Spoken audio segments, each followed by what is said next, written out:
political parties between one group of persons and another based on color of shirts and apparel, that would be used in their time as part of the productive energy to help enhance and develop St. Kitts and Nevis. I would want to make sure that our people feel proud to be Kittitians and Nevisians, standing tall, standing with integrity no matter where they are in the world, confident of themselves as to who they are, where they have come from, and confident that where they would want to be as Kittitians and Nevisians. I can see clear. I can see all obstacles in my way. We are very happy, are we not? We're very happy. And thank you. We have another WhatsApp message for you from Charissa Douglas. She says, I would like to give hearty congratulations to the PM for his past 25 years, to a great man, an outstanding leader, but most of all, a humble steward of our nation. Dr. Douglas, we love you and appreciate you for your commitment to the people of this federation and the region. Success is not final, it continues. We'll move now into our final segment, the St. Kitts and Nevis Transformed, the man behind the issues. People want to know more about you, Mr. Prime Minister. You've told us of your upbringing, but what we want to know is, how do you feel when you deal with the major issues? There are few leaders, really, who can boast of completely transforming their country, of restructuring the economy, of moving us out of chronic debt, of ensuring a graceful transition from sugar to tourism. Barbados, Antigua did it, but I think we did it best. For standing your ground, really, and for changing, importantly, the international perception of St. Kitts from Devil's Island to the island to invest, the place to become a citizen. Few of us understand the art of leadership, much less sterling stewardship. Give us some insight. What is your greatest challenge, your greatest disappointment, your most humbling experience? Frame this for the students around the importance of friendship, prayer, and shared vision in leadership, but importantly, friendship. Well, I think friendship must be the cement that holds everything together. And when friendship is fractured, when it is broken, things can fall apart. You mentioned disappointments. You know, one of the things that held us together for 25 years and maybe for 19 years so far was friendship. When I came back here in 1986, having had friends and making new friends, because friends introduce you to other people and they become your friends. Yes. That's really where we started off. Halvor Hendrickson was a friend of mine from way back. Llewellyn Edmeade, a friend of mine from way back. And because we understood each other, Fidel O'Flaherty, friend of my family. So you're able, therefore, to put ideas together, and with trust and confidence, based on friendship, you take bold decisions and you do things. You invest, you get into the politics, you become business partners, etc.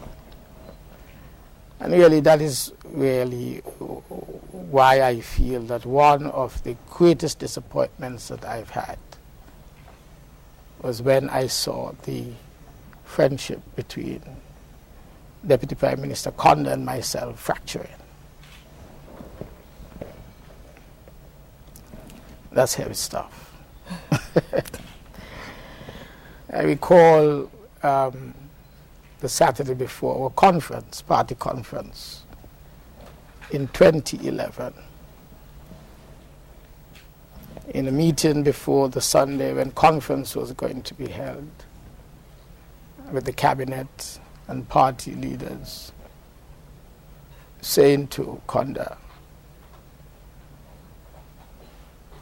the constituency and the leaders are going to vote against you tomorrow and remove you as the deputy leader of our party. Of course, for several months before, we had been trying to mend little differences here and there. And the greatest disappointment was when I had to say to him, after several years of friendship, that I will have to support the people against you in order to maintain the integrity of the party, which was really the cement that was holding everything together. And Conda had broken with the party. So friendship really is critically important, because it is within that crucible that you are able to understand and forgive and forget. And so these children must know that the friendships that they are making now in their lives at the primary school level, at the secondary school level, at the tertiary level, when they get there, they should try to cherish, harness, and protect that friendship, because generally that can hold good for future development, prosperity, etc. Yes. Important and sound words of advice, students. We'll take our question from Sadler's Primary, Miss Idlin Barnes. Sadler's Primary, Idlin Barnes. Good morning, Dr. Denzil Douglas. My name is Idlin Barnes, and I am representing the Sadler's Primary School, and I would like to say happy 25th anniversary to you, and my question to you is, what would you say are your two major accomplishments in the past 25 years and your greatest obstacle thus far? Right. I think the two greatest accomplishments would be the transitioning out of sugar agriculture to services. That definitely would be number one. And number two, I believe, would be housing our people. Yes. Providing opportunities for people to own their own homes. That, I think, would be one of the greatest accomplishments. And as I mentioned earlier, second to that, of course, would be the land distribution program, which started very early in our own administration, when we created the Freehold Land Act, because that gave people land, and then from land we gave them houses. And that, because we were saying very commonly in those days, if you have a house, you can then use the house or land as collateral, and you can do other things with it. Mm-hmm. In other words, you were beginning to get into being wealthy. Mm-hmm.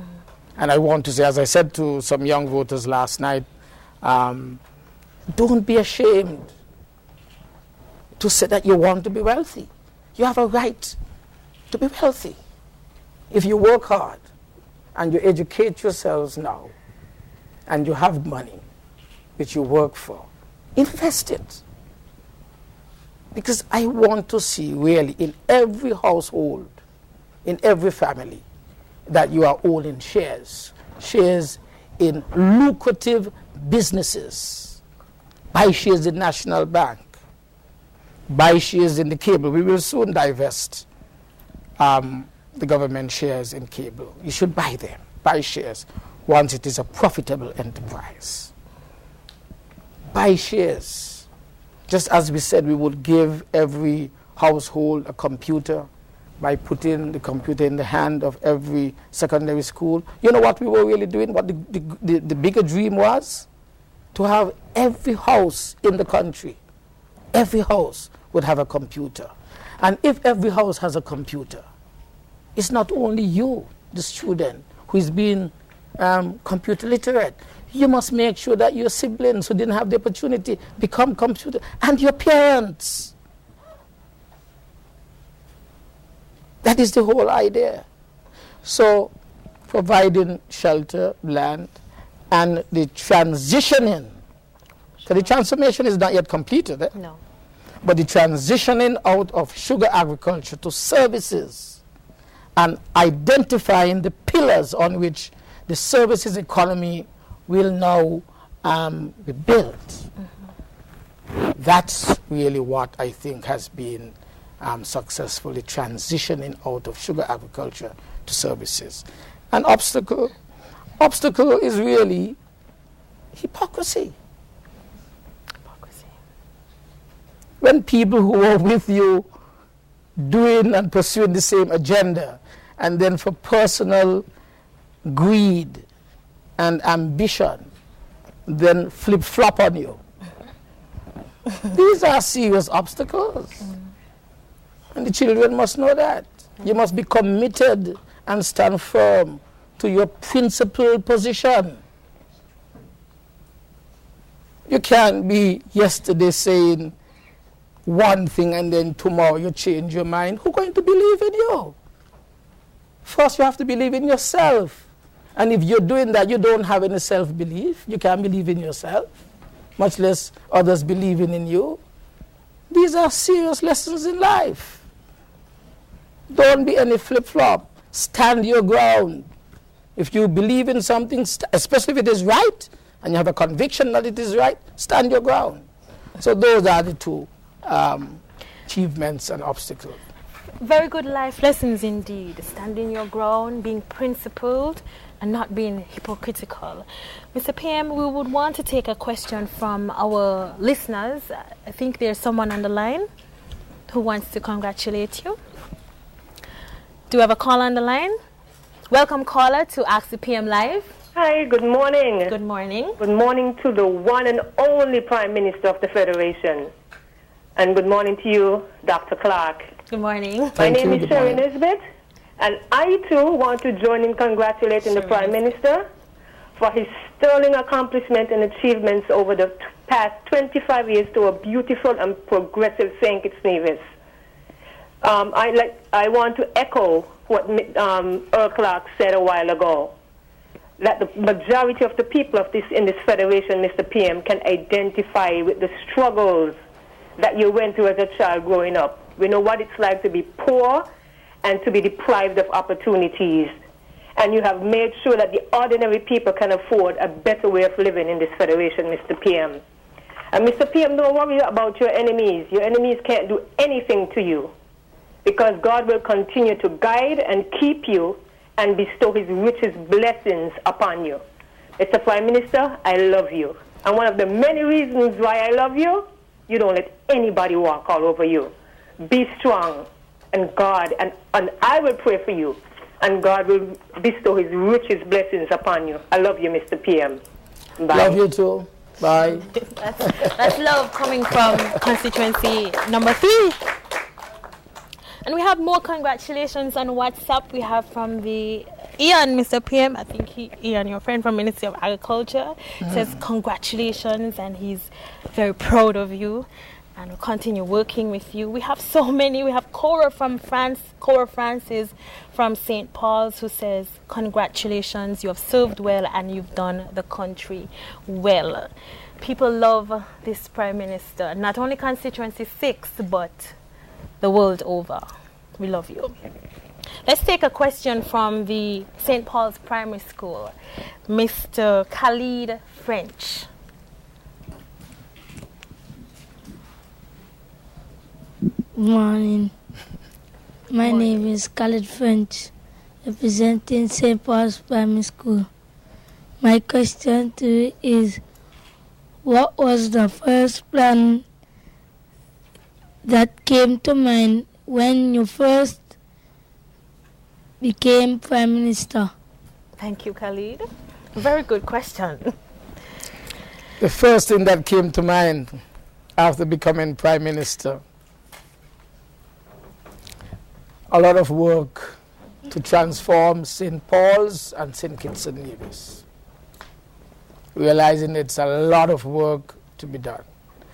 And meeting people's expectations. Because we had gone into that election in '95 with high hopes, high spirits. We had tried in 1993, we had failed. And so came back in 1995, the people were giving us their full support and changing St. Kitts-Nevis from the image that it had attracted over the years. I remember something, and really this was one of the humblest moments really I had. When after the final meeting in 1995, July, maybe July the 2nd, or maybe early morning, July the 3rd. And Mr. Moore, our leader then, asked me to travel with him to his house up in Shadwell, where he lived. And as we traveled together, he said to me, Dr. Douglas, you are going to win the elections tomorrow, and you are going to become the Prime Minister. I want you to begin to think about that. You know, and it was for the first moment really in my life ever that I thought I could become the Prime Minister of St. Kitts and Nevis. Because we were in a struggle, we were campaigning. I wasn't campaigning to become Prime Minister. We were campaigning to win. In fact, one of the students said something a while ago, or maybe a caller, success is not final, it continues. Mm-hmm. Because we just wanted to succeed and for it to continue. We just wanted to start to be successful. And it was for the first time in my life I really felt that I could become the Prime Minister of St. Kitts and Nevis. I didn't go there to become the Prime Minister. Mm-hmm. In fact, in 1987, when Mr. Moore had asked me, Sir Llewellyn Moore asked me to become a candidate, I told him then that if we were to win, I didn't even want to be a Minister of Government. But I was doing it for the party, because I believe that the party was a good party. The image had been tarnished. It had really fallen down, and it needed to be rebuilt. And I said, I will come to do that, to help to change the image. I was young as a medical doctor in those days. They said, oh, only illiterate people and stupid people following labor and so forth.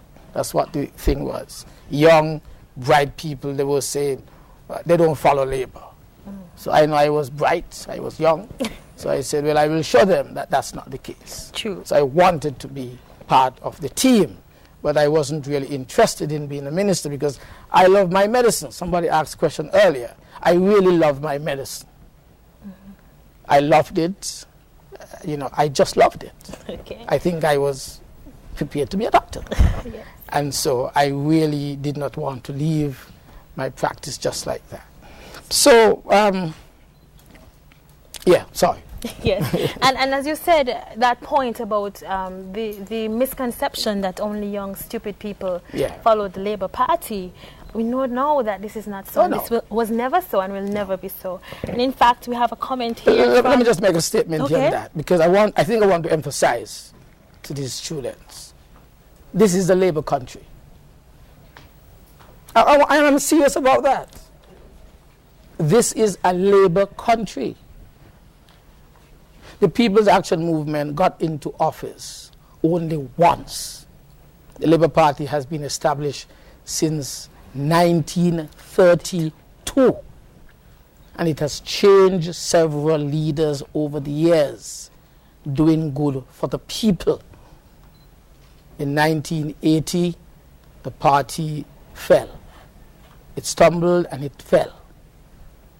And as it fell, very few people tried to lift it up. Until 1995, the people got together again and lifted it up. But it's only once the party fell. The party must not be allowed to fall again, because this is a Labour country. Continue. Yes, and on that note, we have from Young Labour, Constituency 6, PM, specifically from Narissa. We, we, the Young Labour Organization of Constituency 6, would like to send you many congratulations on your anniversary. We salute you and we thank you for all that you've done. We have been transformed from an area with next to nothing to having almost everything. And we know your work is far from done. Your sterling stewardship for the past 25 years has not gone unnoticed. We love you, we love you, we love you, we love you. From Narissa. We'll take our final question from Sadler's Sadler's Secondary School, Zara Connor. And she asks a question that would lead us very well into our final segment. Zara.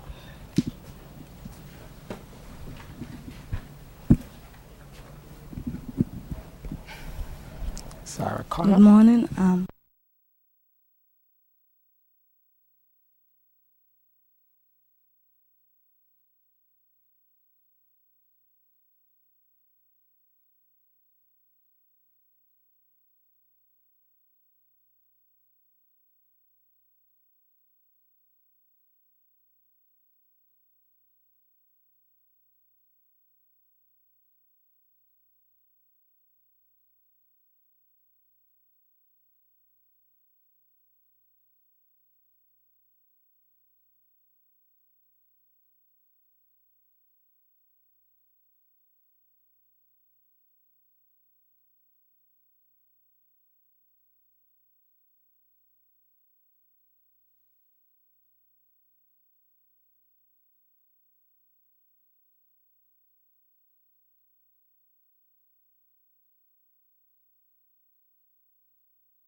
As we do so, just to let you know that this evening we're here to discuss sports development and the CPL T20 games coming up.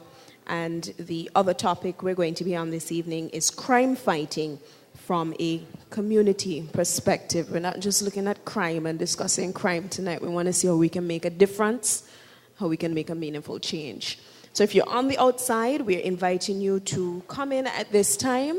Please take your seat so that we can begin our conversation tonight.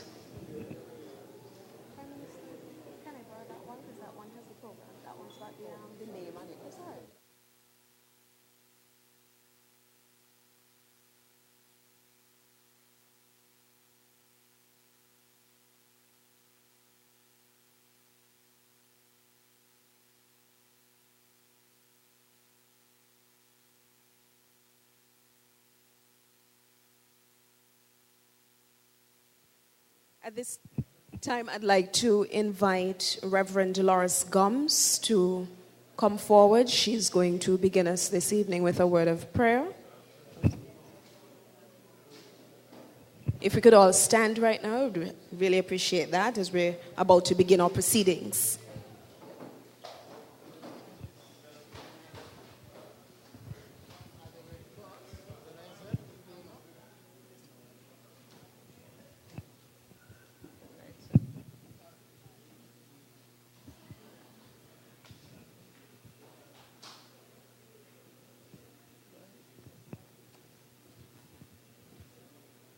The Lord be with you. Let us pray. Dear God and Heavenly Father, we come together tonight to seek your guidance, Lord God, in everything that you would have us do. We come empty, Lord, nothing of our own, but seeking your Holy Spirit's guidance, that we as a people will know exactly what you would have us do this night. Father God, you know the problems not only in our country, but around the world, Lord God. Father God, crime even is one of them that we will be looking at tonight, dear Father. And Lord God, we know it's only by knowing you personally that we can solve these problems. Tonight, Father, we bring every problem before you tonight, dear Jesus. And we ask, dear Father God, that you will direct our path. You said nothing is impossible with you, but you said also if your people would humble themselves and pray, you would hear and you will send a healing. Tonight, Lord, we want to pray for our Prime Minister. We want to pray for his cabinet. We want to pray for all of our people, dear Father God, that they will be guided the way you would have them go, dear Jesus. We ask your blessing upon them. Bless them as they go out. Give them wisdom, knowledge, and understanding, dear Father God. Lord God, open our ears to hear what you are saying to us this night, dear Father, and help us to be obedient, not only to our own thoughts, but more so to your will, dear Father God. Lord God, for those who are still on their way, we ask that you will bring them safely. Cover this place, Lord. Protect us from harm and danger. Lord God, we just want to thank you for all the things that you have planned and you have provided for us this day. Grant us your favor. Grant this Labour Party your favor. And help us, Lord, to move forward knowing that you are our director and that we will walk according to your will. Bless us all in Jesus' name we pray. Please remain standing. The national anthem will now be played.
Thank you so very much. Please be seated. This evening, we are joined by our Right Honourable Prime Minister, Dr. Denzil Douglas. As always, he joins us, and we are honoured to know that he could take the time out to be a part of this discussion this evening. We're also joined this evening by our Commissioner of Police, who none can doubt is doing a remarkable job of handling the crime situation in St. Kitts and Nevis. This evening, what we're hoping to do, in addition to discussing the exciting CPL games, is focus on how we can tackle crime as a community, how we can resolve the issue. There's always conversation of crime, but then what are we going to do about it? And this requires involvement from you, the people. We're going to be joined a bit later this evening by the Honourable Glenn Phillip, the Minister of Sport, and he will really be the one to have great input and inform you on what is happening right now as we prepare for the CPL finals and semi-finals right here in St. Kitts at the Warner Park Stadium. Allow me to acknowledge as well the presence of our Deputy Prime Minister, the Honourable Dr. Earl Assem Martin. We also joined this evening by the Honourable Minister of Health. Honourable Marcella Leibel is here with us, and I'm sure will be joined by others during the course of the evening. At this time, I would like to go straight to the Commissioner of Police, C.G. Walwyn, and invite him to make his remarks.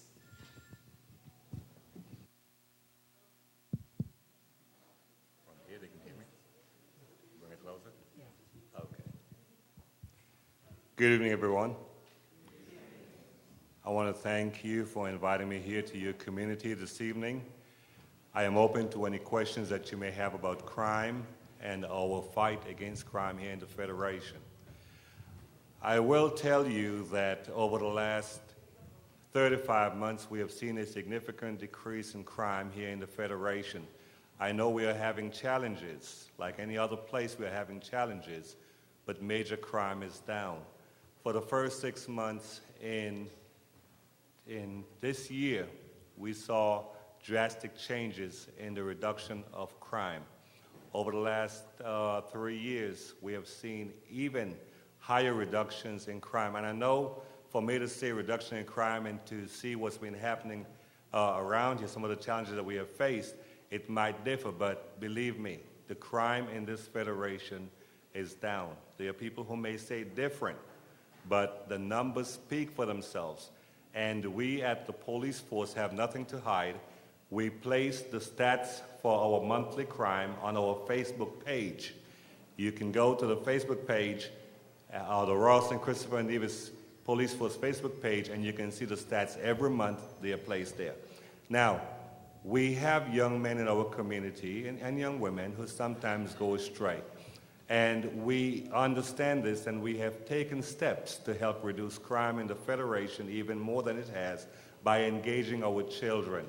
The government of today has invested in a program called TAPS that will help our young people in high school to bridge that gap between the police and law enforcement and to help continue the trend, the downward trend of crime in the community. We also have the MAGIC program where we speak to the children in the elementary schools, the primary schools, and we also give them alternatives to drugs, gangs, guns, and violence in the community. And this is part of the reason why we are having a downward shift in crime. But crime cannot continue to go down unless we have the support of you, the community. This is one of the reasons why I'm here. We want to ensure that the police force is open to you. We have the numbers that you can call if you have questions, but we're also becoming engaged in the community with some of the programs I have mentioned. We are also going to start a program for the children where it's an Explorer program where you have children in high school, 13 years old or 12 years old, and one day they may want to become a police officer or in law enforcement. And we're going to start a program this summer for them. It's a Law Enforcement Explorers where we will take them on during the summer and even after the summer and try to engage them, trying to continue what we have. You are the most important people in this country. You are the citizens. We, the police, work for you, and we need your assistance. So tonight, I will be open to any questions that you may have as we go through this evening, but I want to ensure you, to inform you that no matter what you hear, don't believe the hype. Crime is going down in this country. This is one of the safest countries in the Eastern Caribbean. For instance, I just read in the paper last week, thank you. I just read in the paper last week where Jamaica had an 11% drop in crime, and they had a big celebration. We have had 70% drop of crime in a couple of the months this year and last year. And people are still running around saying St. Kitts is a bad country. Don't listen to what they tell you. Judge for yourself. And any time that you are uncertain, you can call me at my office, 662-2145. I will email you a copy of the stats. If you want to go to the police website, It's going to be at police.gov.kn, or you can simply put in sknpolice.com and click on the Facebook page and you will see. This is a very safe country, regardless of what you're hearing. Despite some of the challenges that we may encounter, you're living in one of the safest countries in the Caribbean. Thank you.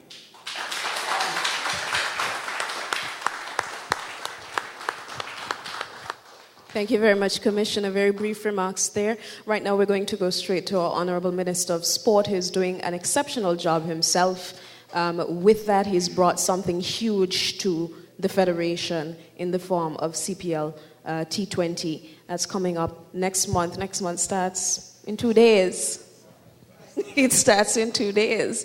So we're going to have amazing semifinals and finals CPL right here in St. Kitts and Nevis. I'm sure the Honourable Minister has a lot to say on it, and we invite him to speak his words at this time. Thank you, Madam. Thank you, Madam Chair. Right Honourable Prime Minister, Dr. Denzil L Douglas. I'd like to acknowledge the Deputy Prime Minister, the Honourable Earl Ashton Martin, Honourable Minister of Health, Marcella Liebert, distinguished ladies and gentlemen, members of the media, a pleasant good evening. I am happy to be here in the progressive parish of St. Peter's to speak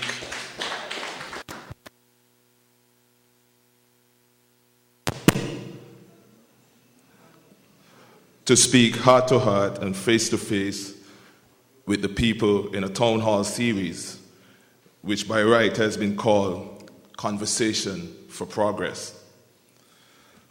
The conversation we will hold tonight as a government and a people will help us to look back on the meaningful achievements that we have made in this country, as well as to discuss ways in which the present and future rewards of the national development agenda may be felt by each man and woman, boy and girl in the Federation of St. Kitts and Nevis.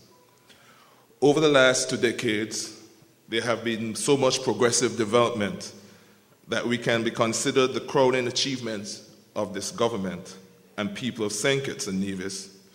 Yet the buy-in is needed at the grassroots level and sometimes is missing. But no matter what the naysayers have tried to put in the media, positive changes continue to confront us and raise the standard of our living of our people, which cannot be denied. I'm happy to be here, and I happen to be one of who's leading the government's sporting agenda at this time of the remarkable and revolutionary change in our country. I am glad to say that the national agenda for sport continues to broaden the opportunities for our young people, as well as to build community spirit through family members and fans who rally around the sons and daughters of our respective communities. I want to take special care to point out that the government continues to upgrade and maintain all sporting facilities on this island, from the advanced sporting venues of the Warner Park and Silver Jubilee Stadium to playfields all around the island. The Ministry of Sport has made a commitment to keep our facilities in tip-top shape, because we understand that the recreation of our people helps to promote a healthy and happy lifestyle. More time spent on basketball and netball court, more time spent playing cricket or football, more time spent in physical exercise and social interaction, all help to build strong communities and a more progressive country. These are done through sport, right here in the Federation of St. Kitts and Nevis.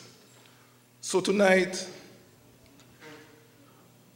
we have come to discuss how mega projects in sport development can benefit the common man and woman in the long and short term.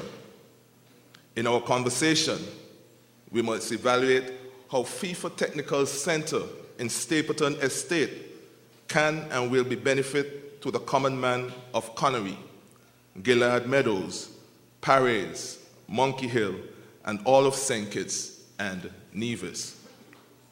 We shall also consider how we can improve the lighting at Warner Park and the impact, the experience on the men and women who come from Bastille to sell and buy and do business on a daily basis. We also come to discuss how we can more organize grassroots sporting activities across the Federation in both the traditional and new sporting disciplines. We may not venture into building a bobsled team, but we shall have a conversation that seeks to broaden the minds of our people as we advance the image of St. Kitts and Nevis through sport, just like Antoine Adams of Keyon and other athletes currently representing the Federation at the 20th Commonwealth Games in Glasgow, Scotland. Careful study has shown that the advancement of a small developing state like our country in international relations with its neighbors and the wider community of nations should be based on three principles. One, the branding and packaging of its culture, whether it's our food, our clothing, our craft, or our music. Two, the advancement of our sportsmen and women. And thirdly, the development and use of a strategic and innovative plan that sets out to achieve these. I am so happy that the Ministry of Sport continues to collaborate with the Ministries of Tourism, Culture, Trade, Social Development to build a more vibrant St. Kitts and Nevis experience. I am also proud of the role that the National Association, as well as the Olympic Committee, play in organizing league games locally and for the recognition of our country remains or gained regional and international status. To some degree, the world knows about a small progressive nation called St. Kitts and Nevis. However, we cannot and we will not relax on our efforts.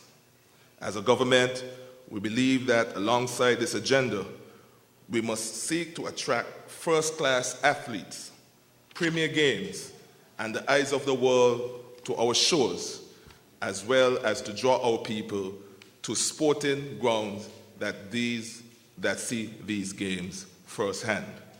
This is why the government did willingly sign an agreement giving the St. Kitts-Nevis Football Association and the football world body, FIFA, a 99-year lease to lands very near us here in St. Peter's for building of the FIFA Technical Development Center.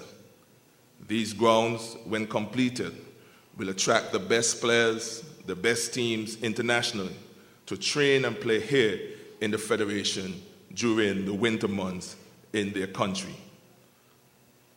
Think with me just for a moment.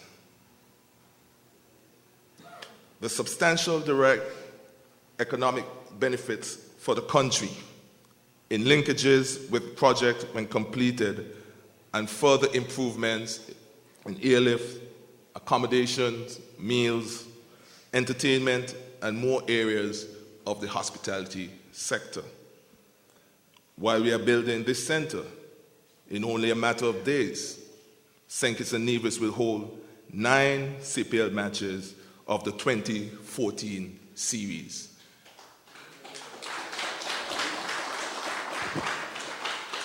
And let me quickly add, 9 days after the CPL is completed, we'll be hosting Bangladesh versus West Indies on the 25th and 27th of August.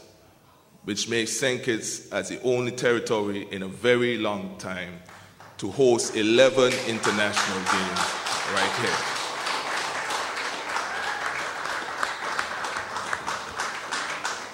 I am also happy to report that in early September, we will have the female West Indies cricket here again, which New Zealand versus West Indies would be played here at Warner Park Stadium in September of this year. On the 28th,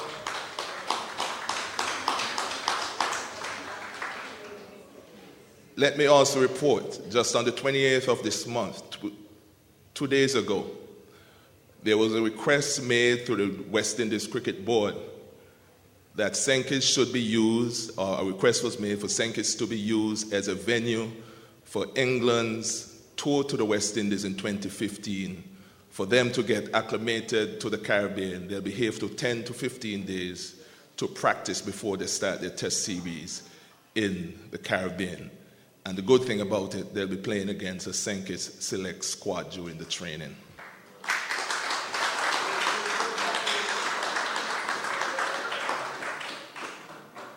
And like I said, and spoke earlier about the CPL, and these games are, let me say real quickly, the quarterfinals, the semifinals, and the finals of what has become the Caribbean Premier Cricket Festival.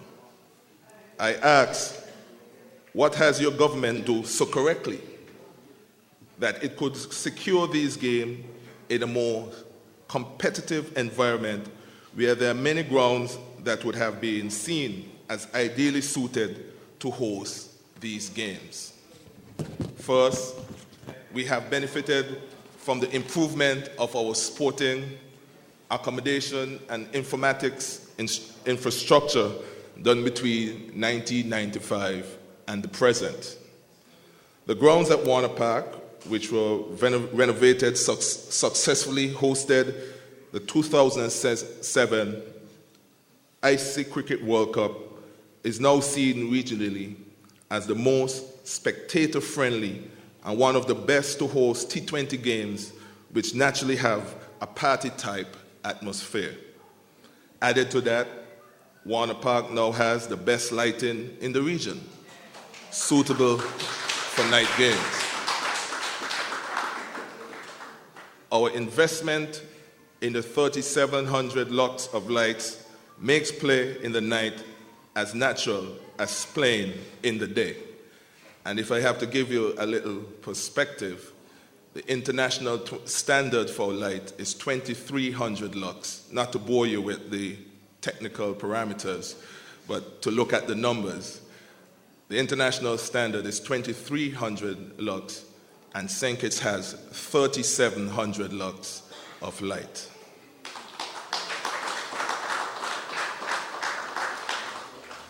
Second, St. Kitts and Nevis has an airlift capacity that gets regional and international patrons of the game to St. Kitts and back home hassle-free.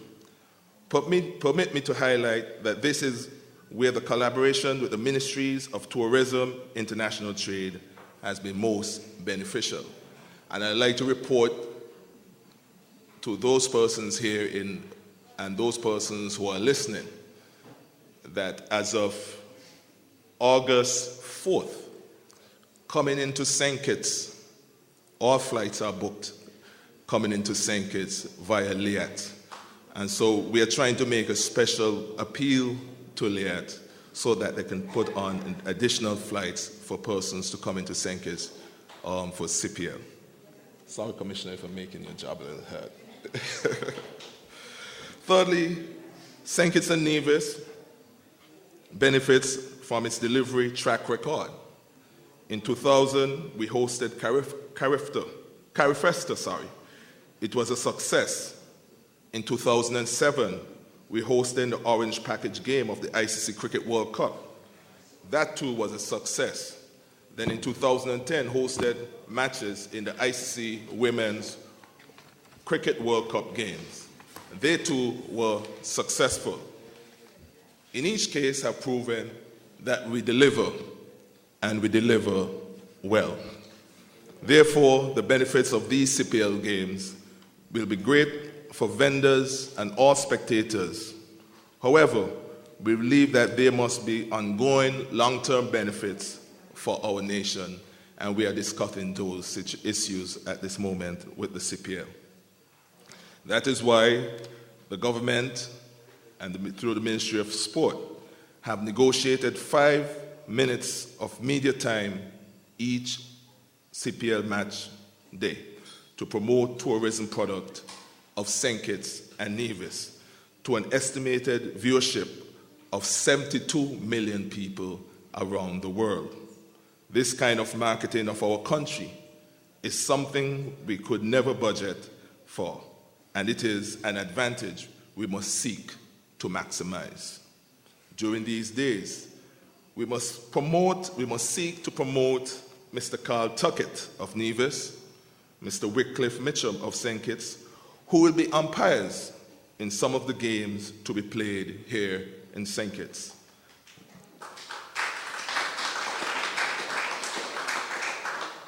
This opportunity will be their exposure as umpires on such a grand scale, and their advancement is a great potential benefit for the promotion of our Federation of St. Kitts and Nevis.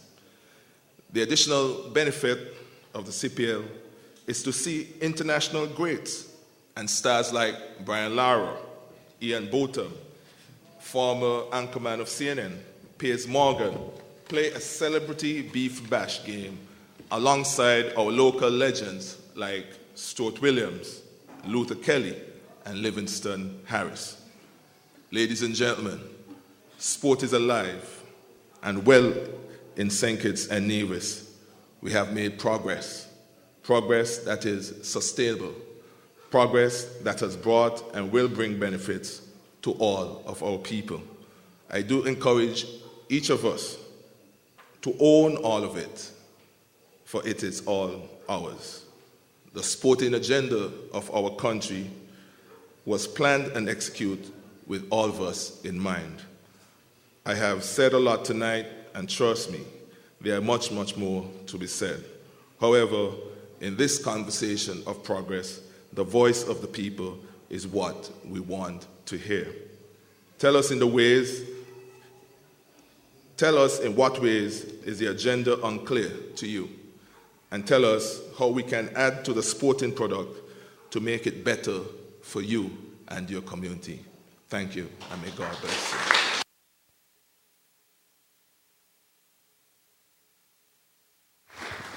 Thank you, Minister Phillip, for that as well. That was a comprehensive report, I think, to the people of what is happening. I'd like to acknowledge Dr. Terence Drew. He's with us this evening.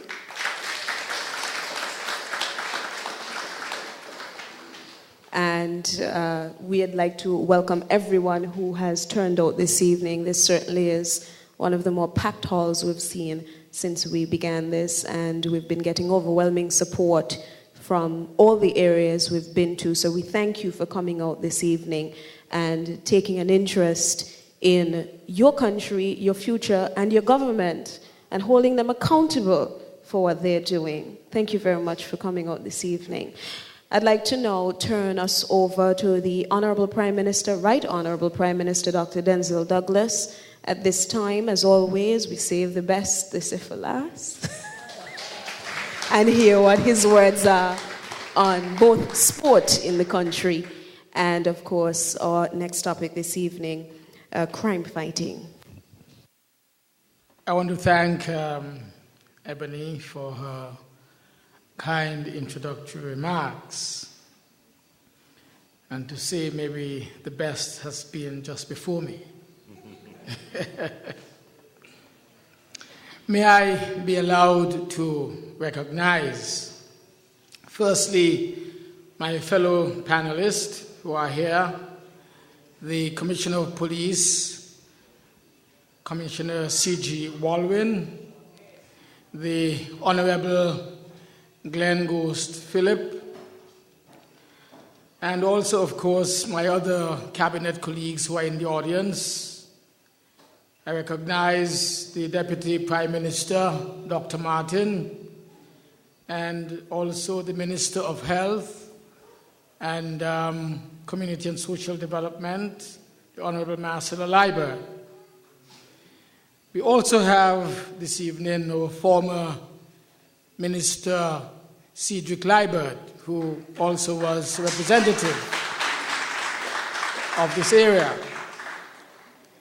And in the audience, Canon Reverend Isaiah Phillip, also and his wife, and Reverend Dolores Gums, our own Cabinet Secretary, Joseph Edmead, and of course, our physician specialist from this area, I almost say honorable, but I should say Dr. Terence Joe.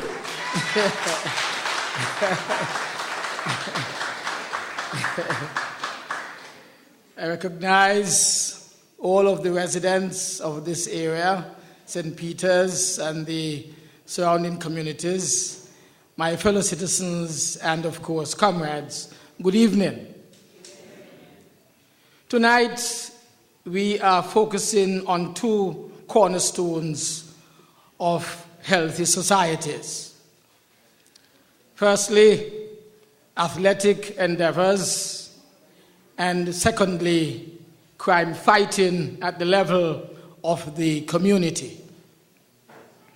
More specifically, we focus on my government's investment of time and resources to ensure that these two areas of activity get the levels of support to ensure that they redound to the benefit of our nation as a whole. And so before I begin, please join me in a well-deserved round of applause for our Minister of Sport, the Honourable Glenn Phillip, whose impact on sports in this federation has been so dramatic and so very positive. I want to ask us a question tonight. Why is sport so important to this and other societies?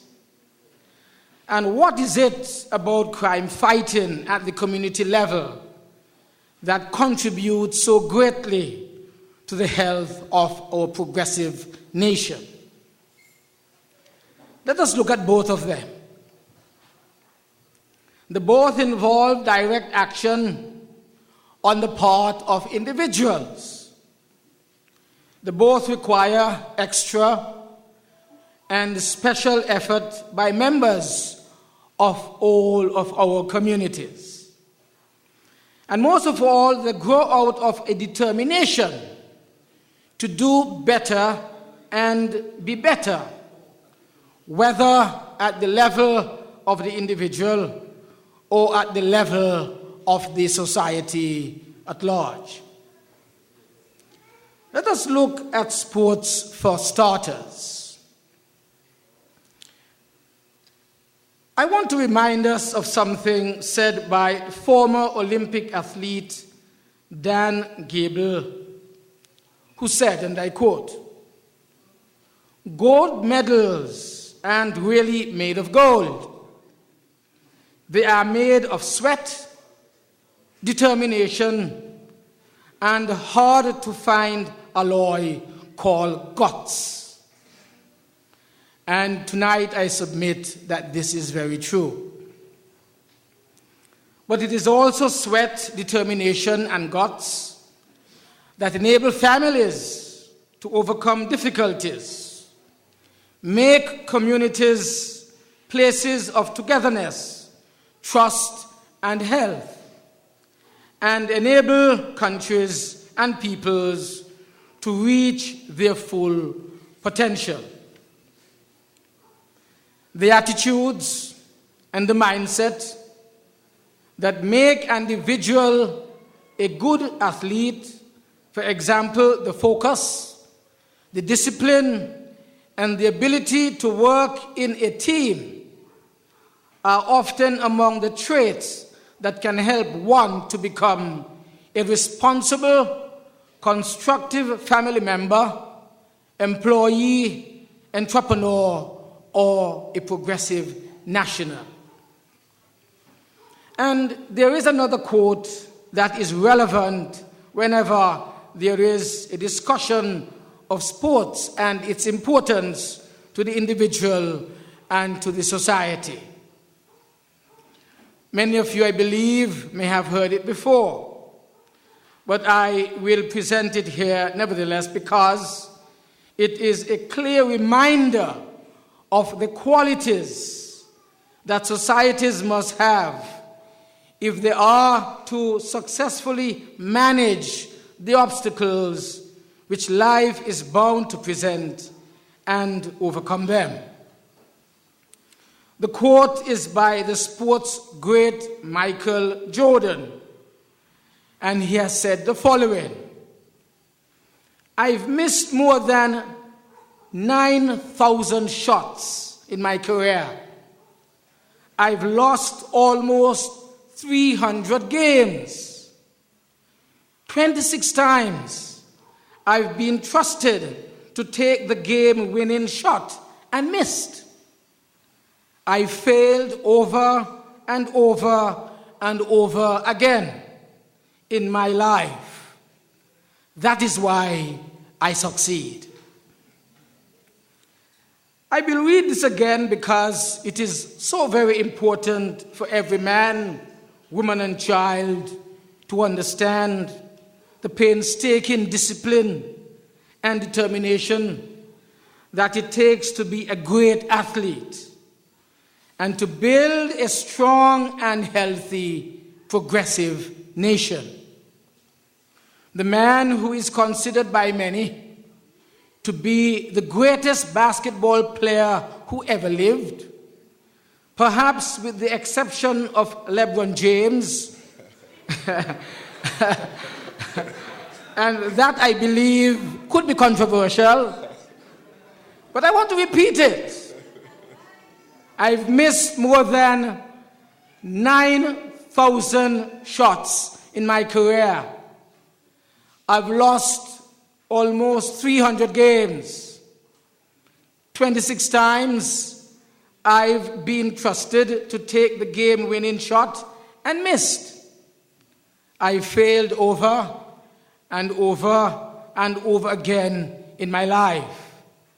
That is why I succeed, according to our great basketball star player.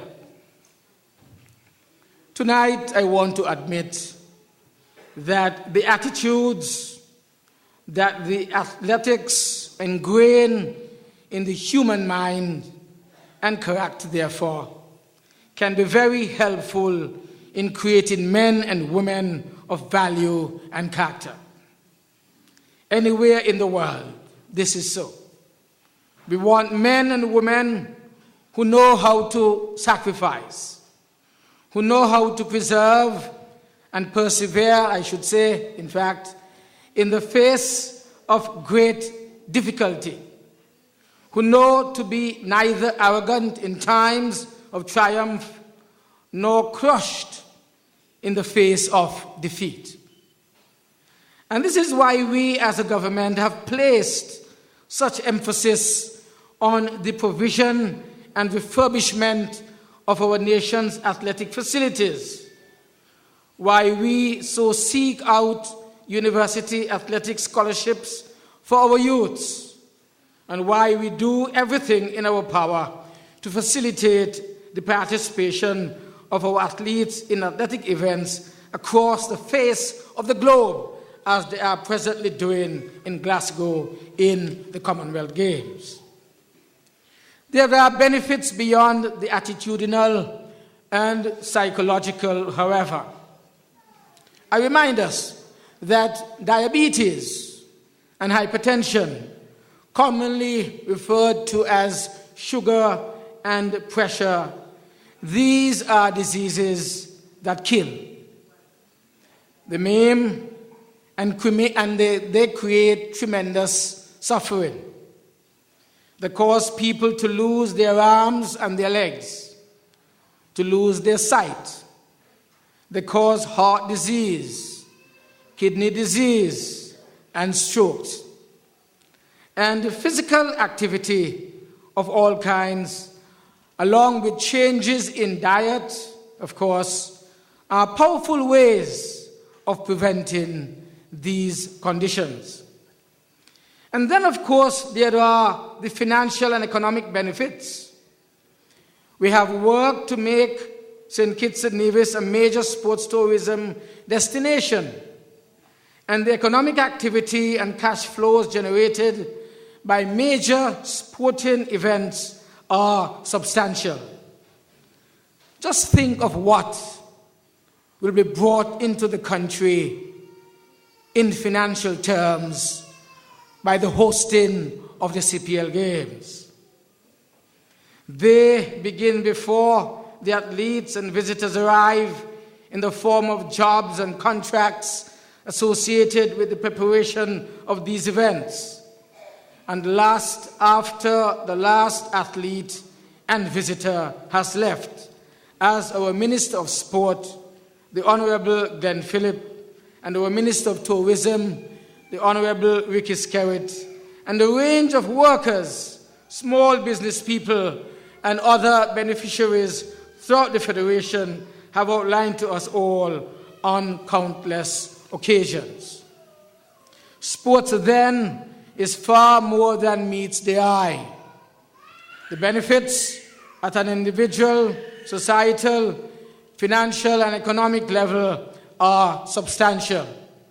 And that is why it has been and will continue to be such a priority in the development focus of our proud and progressive nation.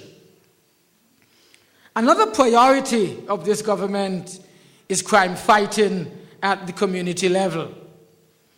And any conversation on this topic would have to begin with, similarly, a round of applause to our nation's Police Commissioner, Mr. C.G. Walwyn,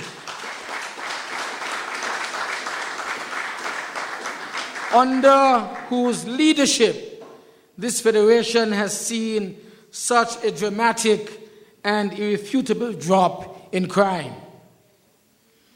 Everything this country and this government does in the area of crime fighting is motivated by a commitment to protect and strengthen our communities. Whether you look at our expenditures in the areas of training and capacity building, or you look at our sustained focus on management and leadership skills, it is all motivated by our commitment to ensure that the Royal St. Kitts-Nevis Police Force is better equipped to work with and for our communities with a high degree of professionalism and utilizing the advantages of modern technology. The construction and refurbishment of our police facilities throughout the Federation is evidence of our desire to have more direct contact between the people that we serve and those who are sworn to maintain the peace and security of our communities, of our progressive nation. Our expanded community outreach, ladies and gentlemen, is apparent to all because we know that at the end of the day, effective policing requires, indeed demands, strong, positive relations between the police and the communities that they serve. There are few better ways to serve our communities, for example, than to crack down on domestic violence in all its forms, but especially against women and children. And this country knows that in recent times we have had those who sexually abuse children sent to jail for sometimes 15 to 24 long years. We will be there to defend this country's children when they are unable to defend themselves. And how about the unsupervised juveniles who are on the streets after 10 p.m. at night? If they cannot provide an acceptable explanation as to why they are out, unaccompanied by an adult, at that hour, they are taken to the police station, to which the parents are required to come. And this occurring more than 3 times could result in the parent being brought presently and being charged by our police. Healthy societies, I want to remind us, are built on rules and standards. And these rules and standards must be respected. This, we know, is the key to effective community policing. A clear understanding of the rules by both police and the community, and a commitment to respect and collaboration on everyone's part. I urge any national or resident of our federation who may be unfamiliar with the magic and the TAPS programs to take the time, either this evening or on some other occasion, to find out more about these 2 programs. The MAGIC program, run by the Royal St. Kitts-Nevis Police Force, provides exactly what all countries need: mentoring. The M stands for mentoring. The A is for advising. The G is for guidance. The I is for instruction. And the C is instruction for our children. And the TAPS program, the T is for teens. The A is for and the police is from the P, and the S is for service, and that gives us the TAPS program, Teens and Police Service Program.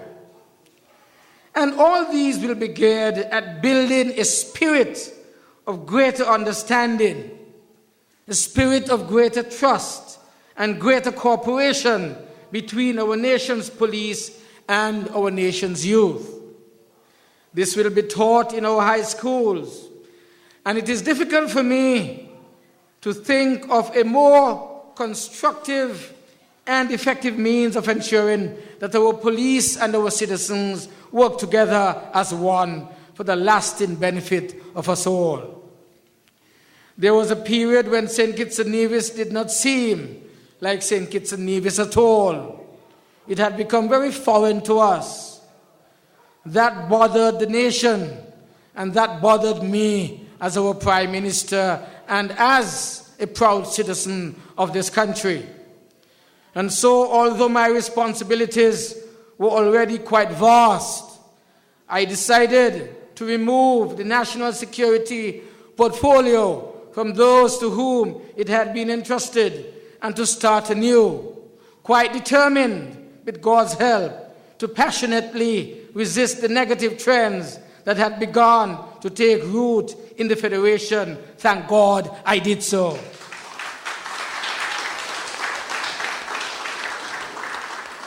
Two years later, I think that even the most extreme members of our society would have to admit that the feel in our Federation, the atmosphere in our Federation, and the spirit in our Federation is dramatically improved. For this we have, as I have said, to thank a merciful God, but we also have to thank the Commissioner Walwyn and the men and women of the Royal St. Christopher Nevis Police Force, to whom we owe so very much.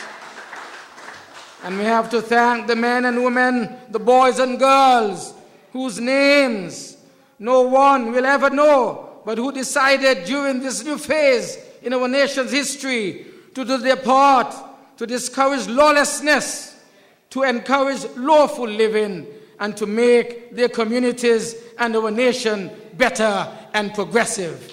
For this, we thank them all, and to them we are all deeply indebted. Tonight, I stop here. I want to turn back this to Ebony and to have her conduct the next part of this Conversations for Progress so that our people can have this conversation with us. Ebony, it's you.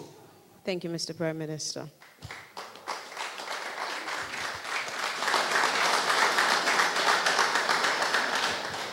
And as our Prime Minister said, wow, that was loud. As he said, we've got to the part of the evening where we call on you to make your contribution to the discussion, because that is what we're hoping to foster with these meetings. Create forums in which you can meet your leaders. Come straight up to the microphone. Come straight up to the microphone. We have a microphone here. You can just come straight up and make your contribution. Thank you so much. Thank you very much, Lady Chairperson.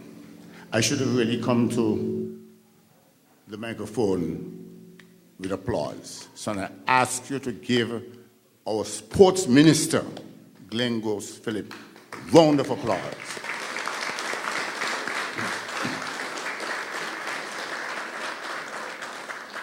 And I've come forward because I think everybody knows that I'm involved in sports. I was very impressed by a meeting we had just last night when the management of the Cricket Association sat with the minister. Came in uninvited, heard we were having a meeting, but he wanted to speak to us. And he came in and we discussed. By the way, you forgot one thing. Bangladesh will play against the West Indies right after the CPL here in St. Kitts. And so I want to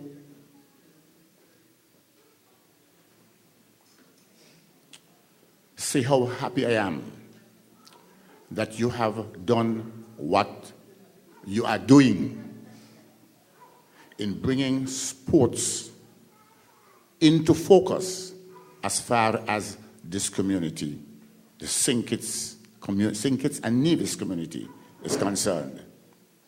You are doing a wonderful job. I myself, I have criticized you. You know that. I disagreed with you.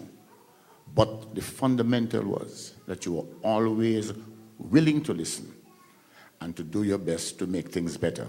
And that is why I think we are now benefiting from your hard work and your dedication. Of course, you're a sportsman. I would expect that. But what you have done is nothing short of wonder, that we have transformed our nation into a sports entertaining nation, and that they keep coming and coming and coming. I'm on my way out, but I'm happy that you have come and you're doing the job that you're doing. I just want to make one other comment on sports, in that I think it is time enough for government to consider putting in place a sports hostel. The cost of accommodating sports people who visit us, it's too expensive. Government can do this and at the same time touch the accommodation of sportsmen, and at the same time touch training of persons for a hospitality industry. It can be used as a sports hostel to host teams, male and female, and at the same time use students who are being trained at the college to be involved in the kind of hospitality service. I believe that that will be important. It will assist our sports going forward. I also think, sir, that we are in need of a national sports council. We did have one sometime before. I can tell you that the first chairman of the National Sports Council was Sir Edmund Lawrence. But that faded away and gave way to what we now call the Olympic Committee. But government funds with respect to sports can better be spent if it was in the hands of a National Sports Council who will touch all of the sports rather than just those that are involved in Olympic competition. So those are the two suggestions I want to make to you, sir. But again, before I leave, let me again congratulate you and your team for the excellent job, the profound job that you're doing in taking our sports program forward. And now just let me comment on the police and to congratulate you, Commissioner, for the excellent job that you're doing. There was a time when I was very worried with the spate of crime. It just kept coming and coming. It was the news day by day. But thank God you came. Because you came and you spoke, you said you're a Kittitian, you understood the problem, you have the experience, and you're going to go to work on it. And you have done just that. Of course, there are those who still feel you can do more. And I believe you can do more, but it will take time for you to do more. We must appreciate what you are doing and encourage you to do more. And I'm calling on all Kittitians and Nevisians to stand by you, because what you are doing for the good of the nation. And we must give you support. The police cannot work without the people, and the people cannot get on without the police. Find ways and means that we can work together in order to bring peace, happiness, and prosperity to our country with the help of the police. One suggestion. One area that is of concern, I think I spoke to you already about it, is the ferry terminal. And I was in St. Vincent just recently, and I noticed that the foot patrol are always male and female. Foot patrol, male and female. And I thought that it would be good if at the ferry terminal, the hub of activity that goes on, where, especially at this time, Culturama, where tourists take the boat across to Nevis and return and so on. If we have some police presence, male and female, that will be a deterrent to crime. When people see the police, they will learn to respect with the presence of the police and will deter. But I'm asking that for that area that we have somebody there. And so, sir, continue your good work. Thank you very much. Really appreciate that meaningful contribution. Minister Phillip. First of all, let me thank Mr. Frank for his accolades. But what I would like to say is that I would like to publicly thank my cabinet colleagues who had bought into the vision, because without their support, none of this would have happened. And so I'd like to publicly thank my cabinet colleagues who supported me during. The history of the park really is, when I became the Minister of Sport, one of the conflicting things that we had is our sports personnel who goes to the school and the educators. And there are sometimes when our coaches cannot attend the schools because teachers won't let them out. And so one of the things that we were thinking about is to have an after-school program. And to have an after-school program, the football fees were lit, the basketball courts were lit, the netball courts were lit. The only playing field that wasn't lit at the time was our cricket facility. And so with that in mind, I thought that we should have lit Warner Park along with the practice facility. When I met with the company, I said to them I needed something that is unique, different to what is happening across the different territories in the Caribbean. And they came back with a design that was palatable. And with that design, and in terms of the lighting intensity, it got the attention of all of the international bodies across the region, whether it's West Indies Cricket Board, the ICC, and even touring teams, when they heard of what was happening in St. Kitts, persons are now saying, we want to go to St. Kitts to either play or to practice. In terms of the CPL, when I first spoke to the CEO of the CPL, I kind of got the concept mixed up, because what I said to them that we wanted our own franchise here in St. Kitts and Nevis, and we still are pursuing our own franchise for St. Kitts and Nevis. However, a franchise would not be distributed until 2015, but we got the next best thing, so we started to negotiate for games. And so starting on August 7th to the 16th, those negotiations have come to fruition.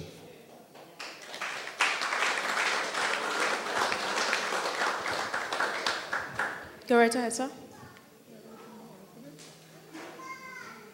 A pleasant good night to each and everyone. Right. About the 2020, I feel it's a fairly okay thing. It not just bring in the Caribbean, but other part of the world, and really more money could come into the country with it. And I'll appreciate that much, right? But much may here talk about is football, because ain't everybody into the cricket, ain't everybody into running, and you have people who think it's into football. So I need you to, the committee to start working on football the same way, to get the youth them out the same way. Okay, Mr. Prime Minister, I hear you speak much about the police and the work that they're doing. Yes, to me, they're really doing a fairly work. And I think they're supposed to get a 50% increase on their salary. That's how I think.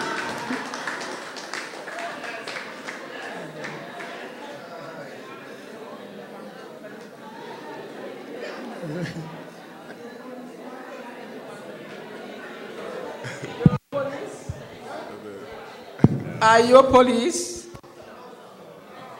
Your brother has to be a police.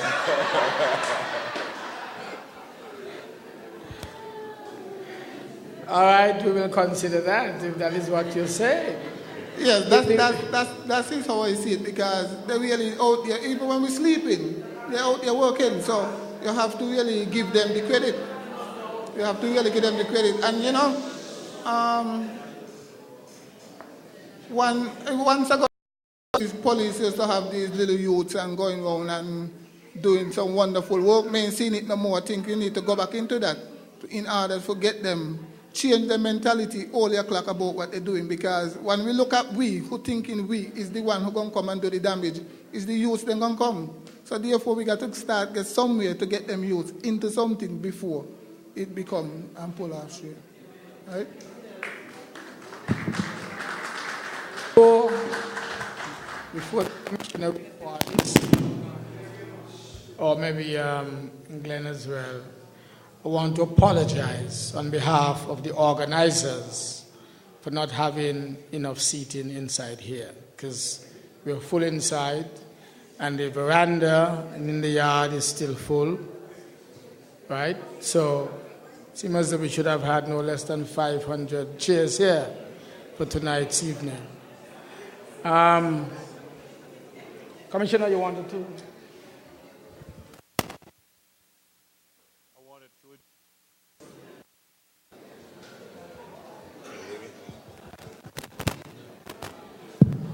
Okay, I just wanted to address the comment about the ferry terminal. That has been taken into consideration. I didn't think about a male and a female. We have a male, sometimes we have a female, but I will look into the male and female together. And we are there this weekend, especially with the events in Nevis. You're going to see a very high police profile starting tomorrow. Again, I ask the public to cooperate with the police. We are trying to help the Federation, which by extension means you. So we're going to ask for your cooperation. One of the things I'd like to touch on quickly is that the police cannot do it without you. You, the community, is an important part of what we are doing. Each one of us have to invest in our peace and safety of the Federation as a whole, which is why we have community meetings. We have been doing this throughout the months of the year, both here and in Nevis, and that is why I was happy to come here tonight to speak to you. We have a Crime Stoppers phone number. It's 1-800-8477. 1-800-8477. No numbers are missing. That is the number, 8477. This year and last year, by people calling Crime Stoppers, we were able to get new leads in investigations, and we were also able to solve some of our crimes. So we ask you to continue. I know that sometimes people don't want to get involved, so they will tell someone else, or they will even call me on my number at 662-2145, which reminds me, some people say I have a big phone bill, but you are the reason why I have a big phone bill. And the government does not mind me having a big phone bill because I'm accessible to you. The phone doesn't belong to me, it belongs to you. So when you call me 2 o'clock in the morning, which you do, and I'm not complaining, I pick up the phone, or if I'm sleeping, I will call you back. And if you keep me on the phone for 30 minutes, I can't help but line charges the government. But the priority is that the police is accessible to you, the people, because you come first. You come first, and we will do what we can to ensure your safety. So please, don't stop calling me because of the garbage you hear. I'm sorry if I'm not supposed to say garbage on TV, but just continue calling the number, but call that number. And before I go, again, the young man mentioned the salary for the police. I hope you included the commissioner in that salary. You mentioned that you saw the police at one time with the youth. This is what the Prime Minister was speaking about with MAGIC. We graduated 374 students from MAGIC. We had a problem here in this country with the violence in the schools, but we put things in place, and it's almost zero. And MAGIC was one of the first things.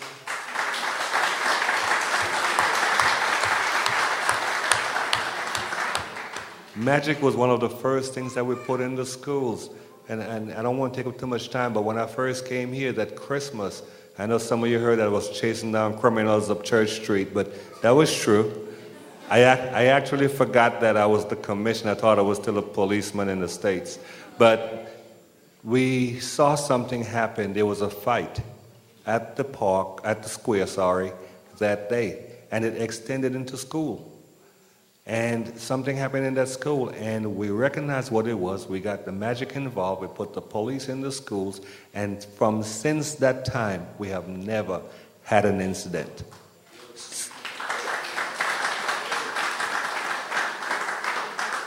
This government, and I'm not speaking politics, I want it to be absolutely clear. This government is about to invest in TAPS. TAPS provides reduces the gap between the police and the children in the community. As we have said when we first launched MAGIC, every gang member you see out there was once a child in school. And somewhere along the line, they fell between the cracks. The government has spent the money to ensure that no more children fall between the cracks. And we are offering this to all of our children. And I'm asking you as parents to ensure that once these children get into these programs, that you encourage them to continue. And finally, the last thing I'm going to say before you ask me any questions, the police force, our police force, we are recruiting. We have about 10 slots left. I'm looking for young men. We want to give the jobs to our people from the Federation. We believe that they will have a vested interest in this Federation. So if you have a child that wants to be a police officer, that can pass a background and a drug test, we are willing to listen to your child, and we are willing to put them through the process, and if they will qualify, they can be in the next academy, which we plan to start in September. Now, I'm going to tell you all one time and shut up. We in St. Kitts don't appreciate our police as much as we should. And I'm going to say this. Let me tell you why. Every day I get emails and I get Facebook messages from people outside this country who are wanting to be police officers here in this federation. I even got them as far as England. They are trying to come to St. Kitts. And we know the money is not a lot here. but we pay a lot more than some of these Caribbean islands. And I can tell you, if I were to say yes to some of these experienced officers from north of us and south of us, I wouldn't have a recruitment problem. But this government has decided that we should make the priority of offering the jobs to our local people first, and then we move on outside. Thank you. Thank you very much. Just a moment before I acknowledge you're the next person to go up, just like to remind everybody that they can also view, if they're home listening on the radio and you want to see what's happening and how crowded we are this evening, you can go to cuopm.com. We're streaming live there this evening's proceedings, and those of you on mobile devices, there are links as well to YouTube where you can watch what's happening. So no matter what constituency you're in, no matter what you're doing, everybody has a cell phone, and so you can still be a part of the conversation this evening. You can also send your emails to talkforprogress@gmail.com. It's talkforprogress@gmail.com. This is the third in a series of conversations we're having where we're creating a forum for members of the public to interact with their government and to share their thoughts and make contributions on how we can continue to build the Federation of St. Kitts and Nevis. Ma'am, go right ahead. A pleasant good evening to all the members of the head table and to all present. I am very happy that the government has chosen St. Peter's to have one of these very important conversations. It shows me that the government has recognized the importance of St. Peter's in terms of the national agenda.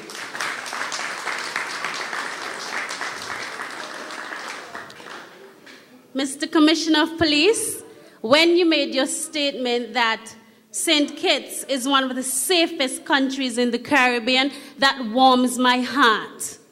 Because I can tell you, as a mother with 2 small children, I am very glad that they're being raised in St. Kitts, and especially in St. Peter's. We would recognize that St. Peter's is rapidly expanding. It has expanded tremendously over the last 10 to 15 years. And that is because we in St. Peter's, the environment in St. Peter's is conducive for raising families. And that has been recognized. This environment, I feel, is a direct result of the investment that the Labour administration has made in the community of St. Peter's. We have seen investment in a housing. There has been a housing revolution that has not left St. Peter's out.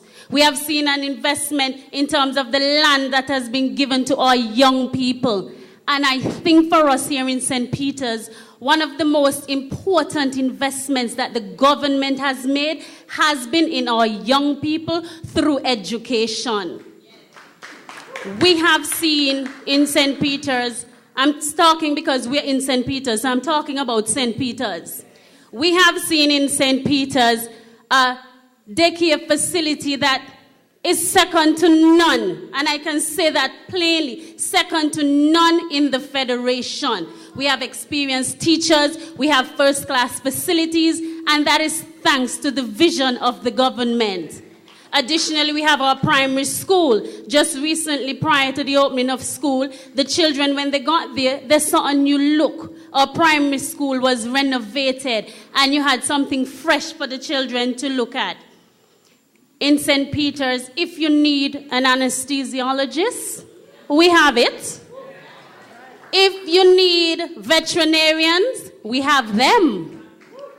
If you need an internist, we have a first-class internist in St. Peter's. We have engineers. We have any profession you can think about, we have it in St. Peter's.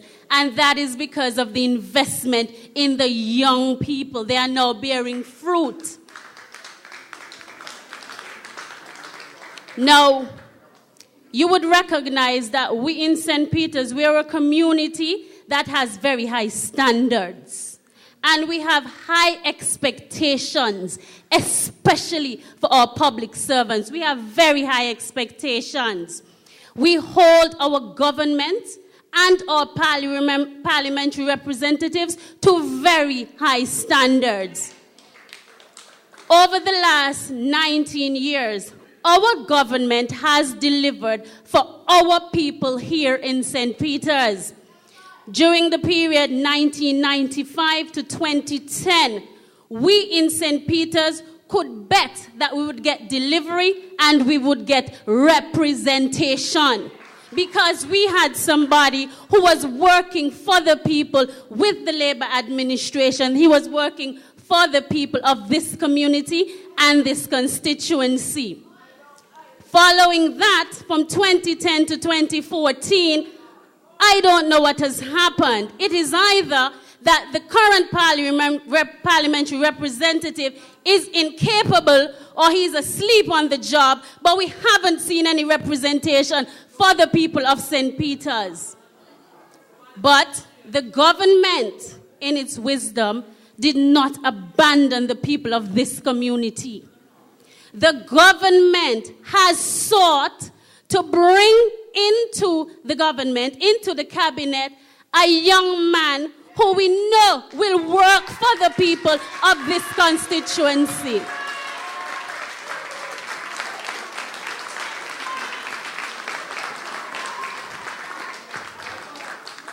It has just been, I think, about 12 months, 12 months this month, that the Labour Party announced a new representative for this area. And already we have seen things happening in this community of St. Peter's. This young man who, she's saying all over Keon, all over the constituency. We have seen a young man who knows and understands the mindset of the people of this community. He understands the standards that the people of this community have. He understands the expectations of the people. And Prime Minister, Honourable Prime Minister, we in St. Peter's would like to say thank you. Thank you for your vision. You have given the people of St. Peter's and constituency number 8 someone that they can once again believe in. You have given them a prospective parliamentary representative who they know they can trust and they can believe in, who they know has integrity and has standards. And that is my comment for this evening. Thank you.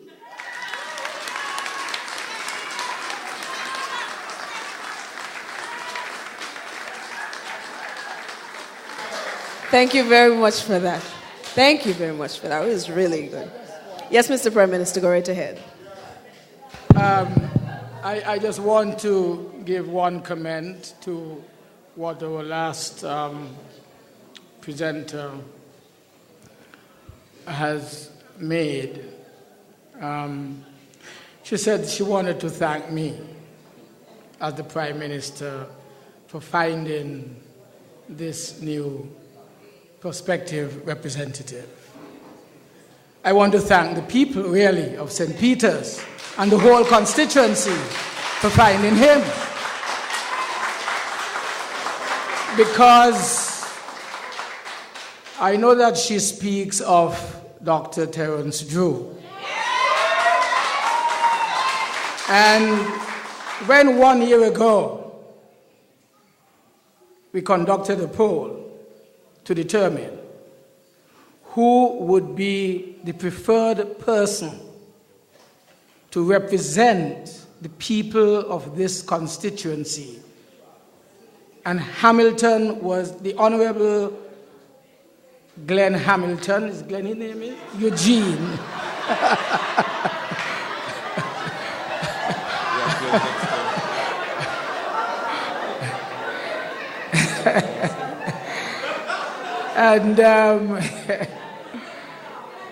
When we conducted that poll exercise by a professional pollster, Hamilton, the Honourable Eugene Hamilton, was included in that poll. And the people 1 year ago identified Dr. Terence Drew as the preferred candidate. And that is why a few weeks ago, when Peter Wickham made a statement as to whether the country was ready for the elections or not, he indicated that the situation really will not change between then and when the election is called. He was right, because the people will not move away from Dr. Terence Drew when the elections are finally called.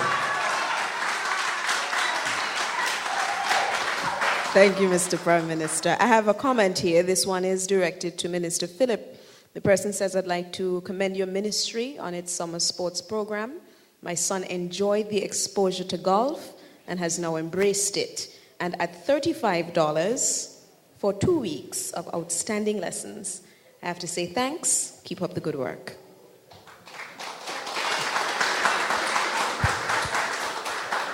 Thank you. Let me say that our ministry involved in different sporting disciplines. As a matter of fact, we just wrapped up our tennis,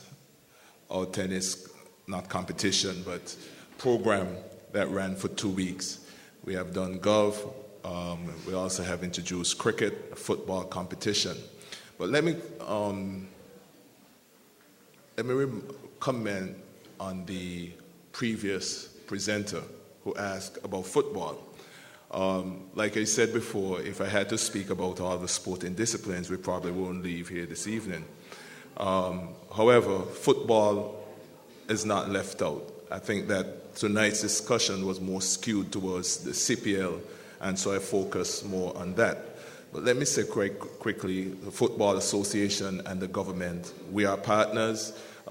We have been partners in endeavors such as the grassroots programs, the coaching programs, developing players. As a matter of fact, at this point in time, the Warner Park football stadium has been closed for renovations and maintenance. We have brought in a professional golf crew who deals with turf, and they're working very hard to bring the football field up to standard. So we are working with football in different endeavors. However, like I said, tonight was more skewed toward the CPL, and that is why I did not mention too much about football. I have one more thing for you, Minister Phillip, here. Somebody, in addition to cricket, track and field, and basketball, they're saying, we're an island.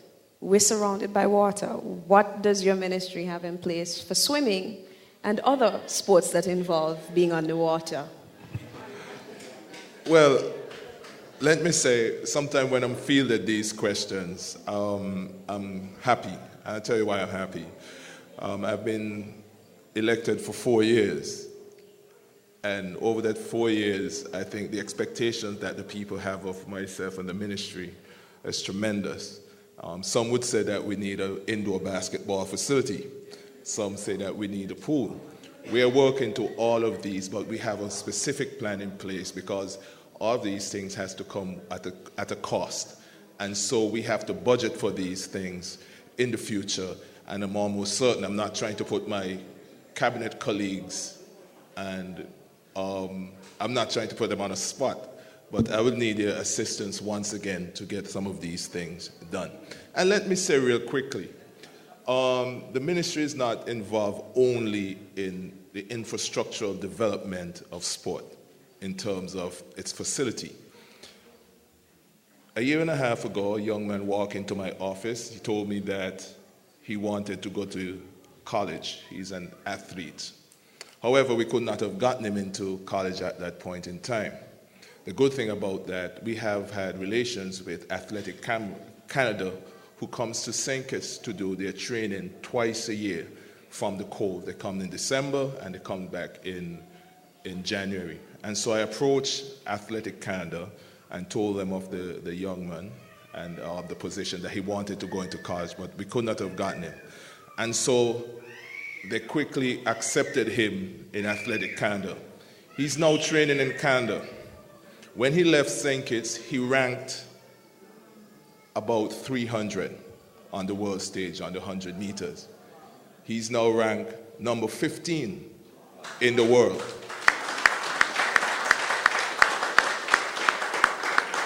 And what I have done is that through the ministry, we are paying for his accommodations and his training at this point in time for over a year and a half. The good thing about it is that Nike has seen him and is about to give him a sponsorship so that he can.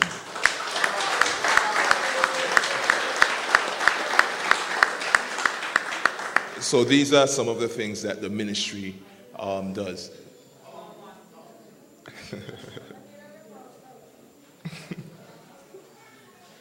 Good night, head table, and everybody else, good night.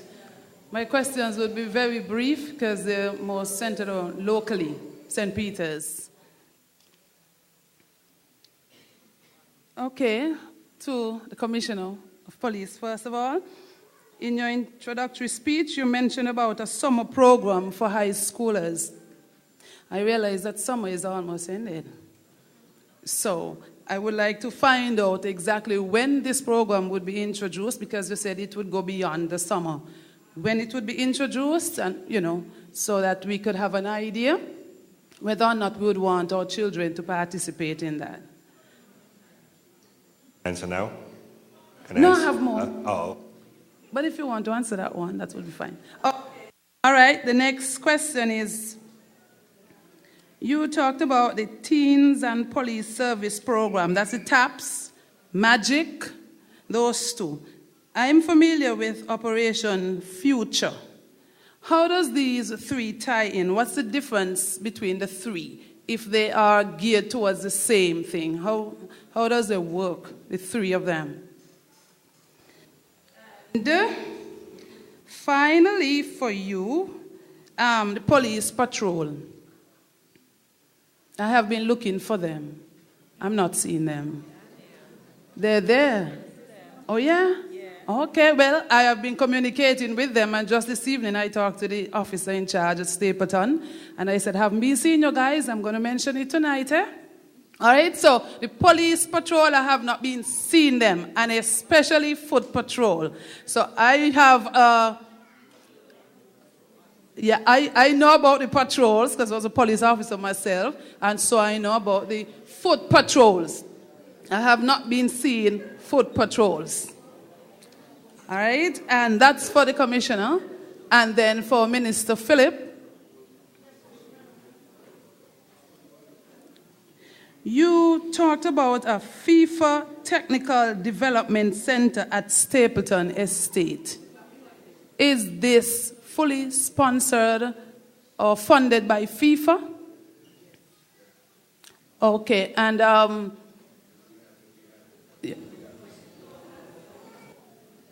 yes, I just wanted to know about it because we're in Stapleton Estate. Behind you? Okay. Okay, I'm hearing here that there was an opening, so we'll have construction soon then? Okay. Okay. All right, so that's one. I heard you mention it. I don't know about it. So I just wanted to know. And then the last... I'm finishing now. Speech was longer than mine. And the final thing is I would like to see a greater collaboration between the Department of Sports or the Ministry of Sports and the football associations or the other associations. Why I said that? Department of Sports having summer camps and other organizations having camps as well. So I'm wondering if all these associations cannot come together with the Department of Sports and have one planned event, whether it be basketball or football. But you're having two separate...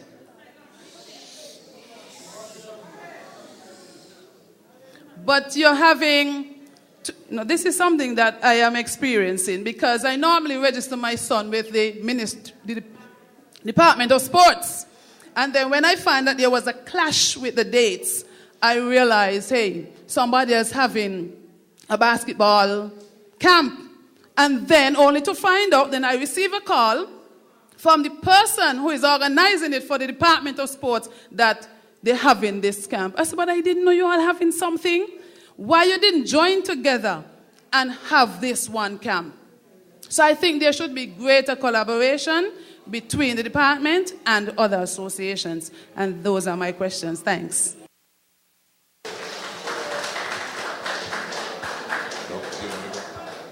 All right. Ma'am, I will answer your questions for you. The summer program, it's the Law Enforcement Explorers program. When I was 16 years old in 1973, I was a member of such a program in the U.S. Virgin Islands. My mother's back there somewhere, sitting down. There she is, her hands waving. You wave your hand again, Mom. Wave your hand again, okay. Yeah. Yes. Now, I was a part of that program.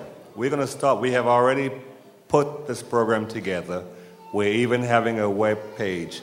And it is being done by PEP workers. We are going to start next month. The cricket caught us off guard, but we're going to start next month. This is open to children who have an interest in law enforcement. And as long as they have an interest in law enforcement, we're here to provide them with any guidance that we can. So it will be from next month, and it's already in place. And the people who are over it, under my guidance, were hired through PEP. The next question you asked was about Operation Future, MAGIC, and TAPS. Before I came to this federation, before I even applied for the job as Commissioner of Police, before you even looked for a Commissioner of Police, I financially supported Operations Future because I saw them on the internet while looking at things in St. Kitts. Since I have been here, I have made sure that the officer who is in charge of Operations Future does so at will whenever he needs to without conflicting with his regular duties. So I fully support Operation Future. And we have to commend Minister Marcella Liebert for her efforts recently with the St. Johnson's Village area where they used the facilities there for the operations. The MAGIC program is different. The MAGIC program is for the children in elementary school, and we have to give those at-risk or not at-risk children alternatives to gangs, guns, drugs, and violence. We have been very successful in doing so. The Prime Minister's office and Ms. Brown, I have to give credit where credit is due, through the anti-crime unit in the office of the Prime Minister, and myself, met with the Orange County Sheriff's Office in Orlando. The sheriff, because that's where I retired from, gave us the program at $15,000 US per school per year, but did not charge us for the program. However, this government had to prepare the books, and these books were not cheap. They provided the computers, and that was not cheap. And they paid for the instructors to come from the States on the plane and put them up at the hotel and feed them while they were training our instructors here for this program. As a result, we have had 374 students who graduated from this program, and the benefits of this program was revealed. I am a research scientist, and the data is there to prove that the MAGIC program has worked because the violence in the schools have dropped to almost zero.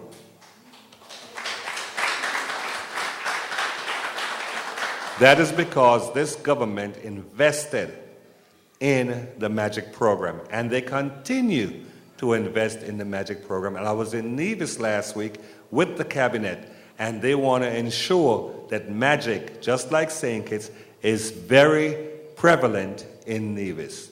Now with the TAPS program, this is a new program. Again, you hear a lot that I'm always on the plane, I'm always going someplace. And you hear a lot of, I can't say garbage again, you hear a lot of stupidness about me not being here. But when I was in Houston with Inspector Rosemary Roberts, who will be heading, and she's from this area, who will be heading the program, we met with the Houston Police Department. That program is geared specifically towards at-risk kids. We have a lot of children in the Federation who fall through the cracks. We don't want this in St. Kitts and Nevis, and this government doesn't want it either. And they have and will invest in the TAPS program to ensure that we save our children. They are the future. They are the Federation. The young man made a very good comment, not the one about paying more for the police, but he made a comment that the young ones are the ones that's going to be committing the crime, not the old ones. The young ones are the ones that we have to look at because that is the future. And this government has invested in the TAPS program, and it will come online at the end of August. They start the training. It'll be in your schools when school starts. And that is basically the difference.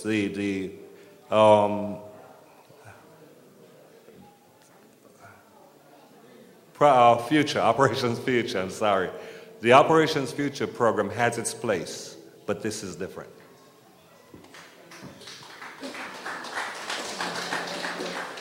Oh, I'm sorry, you asked about patrols. Ma'am, I don't know if you're aware, but in this community, you have enough police officers. I just changed the schedule to where they can be off every other weekend, 3 straight days, while still providing you 24-hour coverage. You have bicycles here that they used to patrol on. You have motorcycle here that they patrol on. This government, again, just invested in 16 new motorcycles there at the dock.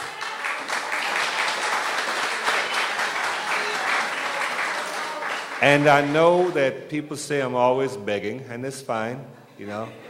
People like to make donations to St. Kitts because we're a safe place and they want to come here. But this government spent a whole lot of money to ensure that we have motorcycles so we can increase the patrols, not only here, but throughout the Federation, which includes Nevis. Right now, you have your police out here that patrol this neighborhood. This community, I don't know if you're aware of it, they had the best community policing program in the Federation.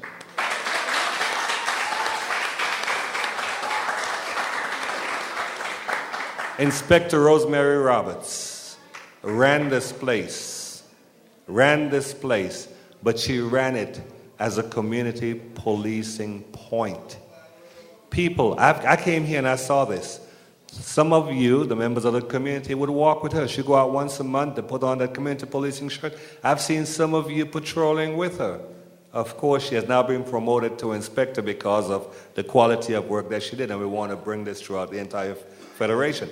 But I have been to the Christmas parties, Mr. Prime Minister, and the guy that got arrested 2 months ago by the police was the DJ, and he was playing for free. And that's what we want to encourage in the Federation. No, not going to jail. The community policing aspect of it. People don't take it personal. The police have their job to do. And as long as they are fair, and that's what I stress with my officers, I stress that with them. And that's why Inspector Roberts is now in charge of internal affairs. If you have an issue with police, you make a complaint, it's investigated. But what I want to stress is that you, the community, you are very important to us as a police force. And we have to work together to maintain the crime, the drops in crime that we have had, and increase the visibility that you are asking for, but know that it is here. And they're outside right now. You may speak to the corporal. He's outside right now.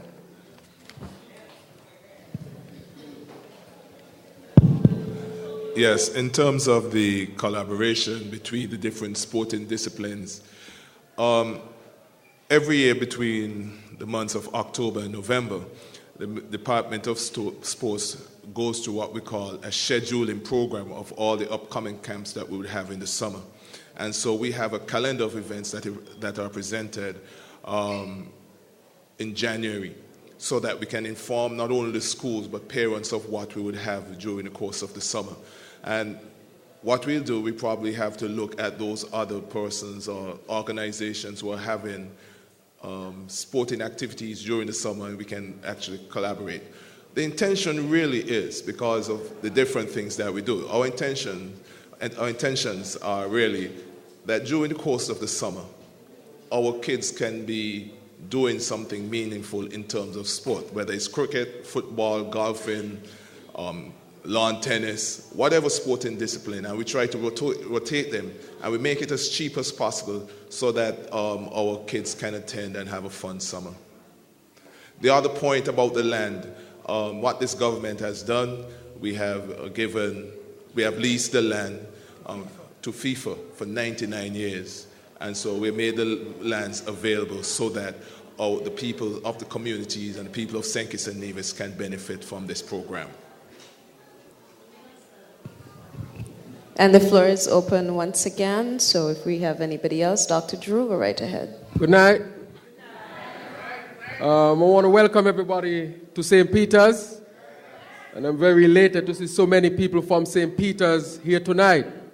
People who are not normally at public meetings and other political activities, but at least you come out to have a conversation with your government. I think it's part of the democratic process, and I encourage more activities such as this. To the Honourable Prime Minister, to the Honourable Dr. Denzil Douglas, Minister of Sports Glenn Phillip, Commissioner of Police and Moderator. And I want to acknowledge also the other members of Cabinet and members of Parliament and the past parliamentary representative for this area, Mr. Cedric Liebert. I want to say that I'm very happy that the government has been very interested in this constituency and St. Peter's specifically.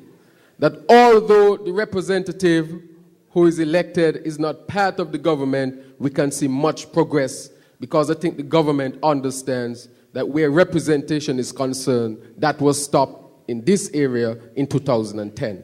And I say it with facts to back it. But since the discussion tonight is about sports and it's about crime fighting, I am one who believes that sports can be used as a venue, can be used as a medium through which we can control crime fighting. And I'll give you various examples here in St. Peter's. I think one would remember maybe in the early part of the 2000s, maybe 2003, 2004, 2002, there was a great deal of criminal activities here in the area of St. Peter's. And I think that the community recognized that they needed to get involved. And they recognized also that the police itself couldn't be the only source through which crime prevention and the fight against criminal activities could take place. And the community got moving. And I would like to say that the community took things on their own to some respect. One, they started sporting activities in this area. Basketball was reconstituted. Football was reconstituted. And also the ladies in this community recognize it, and the person of Mary and Anita and Shauna, they form what is called the Eagle Boys Club. And today the Eagle Boys Club is vibrant in St. Peter's and came out of their efforts to ensure that young men did not go to crime and to provide them with proper and good alternatives. Put your hands together for them. And I would say that I was part of that organization. I was part of the executive. And I had the opportunity to receive a medal from the Youth Parliament for that work that I did with those youths. And those ladies must be commended. Also, in St. Peter's, what else did we do? We revived football. Football, I think, was on the down, and we got together, Sailor Thompson, Roy Rogers, who is here, I will speak of Balang, and all of us came together and we decided that we had to revive football. I happened to be the president at that time, but I was not the only one working. And we were able to carry St. Peter's team, which had been a good football team, from an area where we thought it had been on the decline and back into the premiership, and we were able to take them to the Final Four in quick order through efforts from people in the community. But we did not only stop there. We extended our efforts to basketball, and we decided that we wanted to revive basketball. For St. Peter's had a very good team, Rockers 11. And Rockers 11, for some years, had become dormant and had fell out of the national football organization and competitions. And so we revived Rockers 11. And so I got together with the other gentlemen here, people like Maxwell Bass and others, and we decided that we were going to reconstitute the Rockers 11 team, and we did so, and I had the opportunity again to be the president of the Rockers 11 basketball team here in St. Peter's. And so I want to thank the government for what you have done here in the area of St. Peter's with respect to sports. When we look around, we see a new facility that is being constructed here. New basketball court, new netball court, and a new football field. And we see that the fence that fell down, the government now is in the process of reconstituting that fence. And I want you to put your hands together for the government that working hard in sports in this community. And so, also, we see at Douglas, the government invested heavily in the sporting facilities at Douglas. And tonight, without putting much pressure on the Minister of Sports, here in St. Peter's, we would like to see some work on the Douglas field. But the young men who are there, and there are many of them, I counted about 40-something to 50. These young men could be involved in other negative activity, but they have decided that they want to play football. And I have met with them. And they have made a few demands. They said, Dr. Drew, since you are the representative here, I had to tell them, I'm not the elected representative, but I'm here to represent you anyway. And they asked me to ask the Minister of Sports if you can provide them.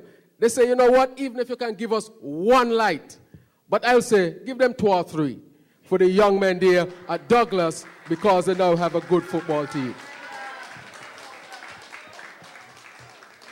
And we want to thank you for that.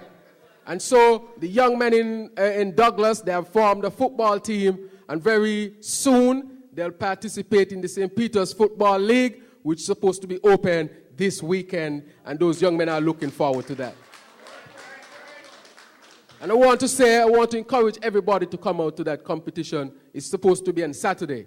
And I have the opportunity to be the sponsor. Roy told me that they have changed it to next week. It was supposed to schedule to open this weekend, but he has changed it to next week because of conflicting schedules. So I want to encourage everybody to come and participate, and that football league will be the Dr. Drew's St. Peter's Football League. In other areas in sports in the community, Rockers 11 now is playing very well, but we not only have one basketball team, we envision for one basketball team, but we actually have 2 basketball teams. Rockers 11 and Runners, and both are now competing to go up into the Premier Basketball League. So the young men are tremendous in this area.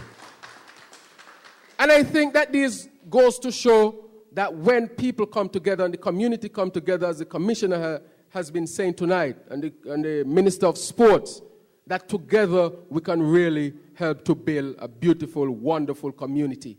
And when the Commissioner spoke about the program of the police and the community, I would say that the benefits can be seen, because today I can say probably that St. Peter's is one of the safest areas in St. Kitts-Nevis. And it's not the smallest, it is the fastest growing area in St. Kitts-Nevis. So we have large population, and we are able to keep down the crime. And I think because it's an effort both from the police and the community, and we want other areas in St. Kitts-Nevis to take an example of that.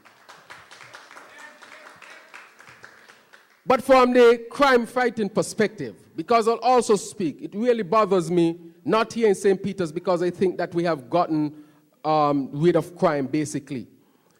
But I would like to say that when we look at other areas in this constituency and we go to the area of Cayon, we still see that crime is an issue. And I have been going to Cayon on a regular basis because I think that we need to work hard to get rid of the criminal activity in Cayon. And I think that the examples from St. Peter's can be extended to Cayon. And so I want to encourage the people of Cayon to form groups with young men, young women. Not only the police must form groups, but I think the community must form groups in order to give an alternative, a better alternative to those who otherwise would engage in criminal activity. And I think that there are good people in Cayon who would like to do that. But I would also say that I've worked tirelessly hard for these last 12 months with groups in Upper Cayon and groups in Lower Cayon. And I've gotten to know those young men very well in a different way. Some of us might say these are criminals. Some people might say that. But I see them as more than that, much more than that. I see them as human beings, as citizens, as people who, like us, have dreams and aspirations, but somewhere along the line, something went wrong. And I don't think it is right for our society to say even once that we must lock them up and throw away the key, because we'll be throwing away our future if we were to do that. And so when I work with them, I realized that they had a lot of talent in different areas. Just recently, I was in Upper Cayon, and they have a studio there. And if you hear the music that's coming from the studio, and the music sounded really positive. And what I gathered from that is that these young men who we consider to be criminals, they don't want to continue a life of criminal activity. They want somehow to enter into society so they can contribute in a positive way. And so they are now using the avenue of music, and Dr. Drew is there to support them. Because when there's criminal activity, all of us are affected. Those who support PAM are affected, and those who support Labour are affected. Those who are Catholics, Anglican, Rasta, non-Rasta, whatever you are. If there's criminal activity in your community, everybody is affected, and therefore everybody must be involved to solve the crime situation. And that is why we can't watch no face, as the young man would say, when we go in to help them to curb the criminal activity. And they have organized stuff. I remember once we organized a basketball competition. I'm going to speak about it. There was a lady in the community who needed some help. And they said, Dr. Drew, this lady has been here for a long time, and no one seemed to help her. I said, but you can help her. And they said, so how can we help her? I said, why don't you organize? And I would help you to organize to help her. And in quick order, all these young men came together, and they organized a basketball competition over the weekend. In about a week, it was done. And with the help of Yemen, you call him Yemen, Trizon worked very closely with them. And these guys raised most of the money to buy a very good wheelchair for that woman. And that showed me that they have something within them that we need to tap. And today, they made a difference. And when they did that, the whole community came out. They said they had never seen the community in Upper Cayon come out in such numbers in a long time. And they didn't have one incident of criminal activity. So it goes to show that we cannot give up on them. We must provide avenues through which they can be encouraged to do what is positive. And also, so I want to say also that they felt very satisfied with that. And they want to do it again. And they said we're going to do it on a bigger scale. So they want to involve sports, music, talent, and they want to have something called, I think it has to do with the emancipation. They say they want to crown a Miss Emancipation lady in Upper Cayon. That's just one of the things they're speaking about. And it goes to show that when you give them avenues to do things, they will do things. But it's not only in Upper Cayon. We see that sports and music being positive influences and helping to carry down the criminal activity. But we also see that in Lower Cayon, because the guys in Lower Cayon, they're in football, they're in music, they don't want to get into farming, they want to do so many things. And they form a community group, and they invited me. They said, Dr. Joe, we're inviting you to a meeting. So I said, I'll be at the meeting. And when I went to the meeting, they had a flyer, they had a president, they had secretary, well organized, beyond what I expected from them. But it goes to show that we cannot give up on people, and we cannot give up on them because they want to do what is positive, and we must encourage them to do that. And right away, we help them. They organize a basketball competition. They raise funds through having car wash. They raise funds through many other activities that they organize. Nobody had to organize it for them. And I'm still in awe at what these people have done, what these young men, what they have done there in Lower Cayon. And now they want to extend it even further. They want to go into farming. And Mr. Prime Minister, I think that they asked me to ask you to help them to go into farming. If Nigel Carty were here tonight, I'll ask Nigel Carty to step forward and help the young men to go into farming. And that would help the young men even more in Lower Cayon. And so we have not even stopped there. Connery was a hot spot, and we went into Connery. And I think the PEP program, when I came here, the young men were not working, and they said, Dr. Drew, man, we need to work. We want to work. We want to be involved in this, and we want to be involved in that. We want to work. And immediately I approached the government, and I said, look, you have these young men in Connery. You understand the situation. They need employment. How can we help them? And very quickly, the government employed them. And we see them working today. But the government didn't stop there. We're just putting them on the PEP program. I want to say that the government is also moving to help with the sporting facilities in Connery, which we'll hear much of going forward.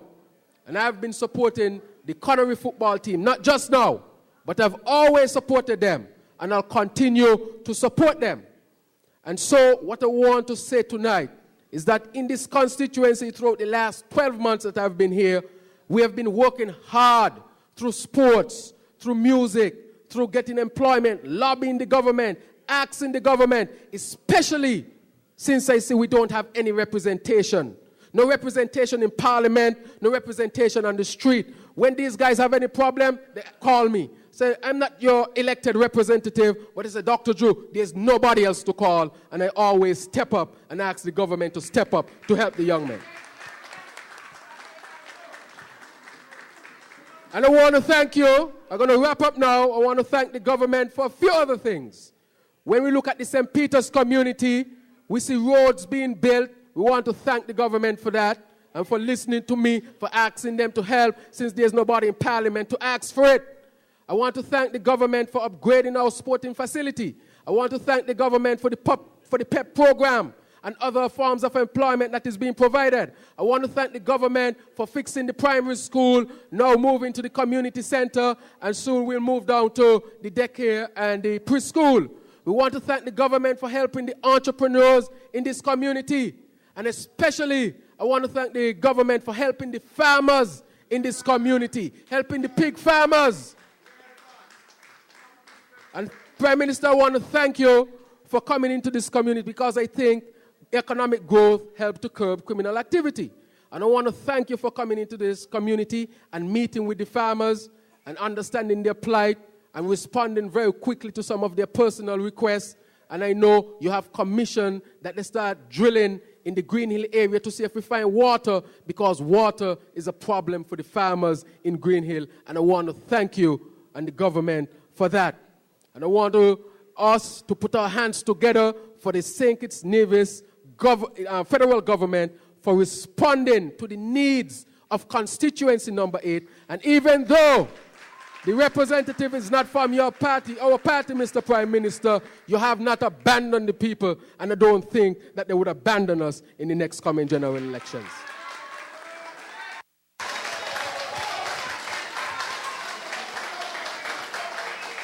Thank you very much for that, Dr. Drew. Any remarks from the head table?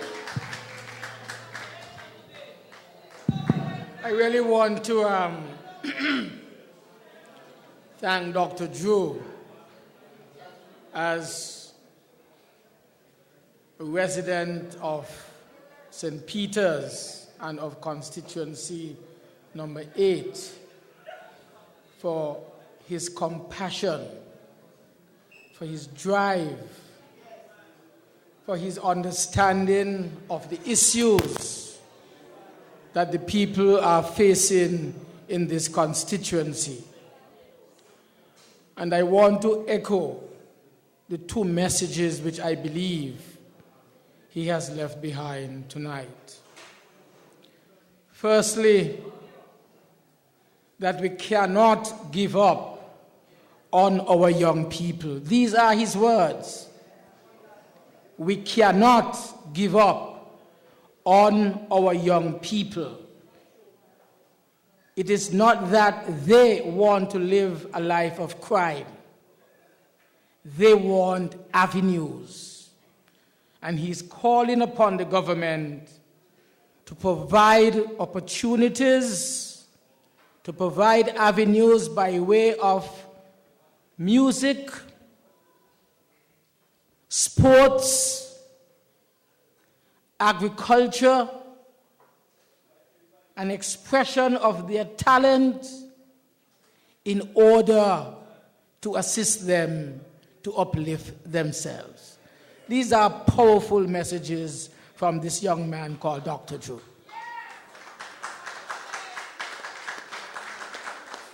And the second important message that he has left behind tonight is that this constituency for the last 18 months has been abandoned by its representative.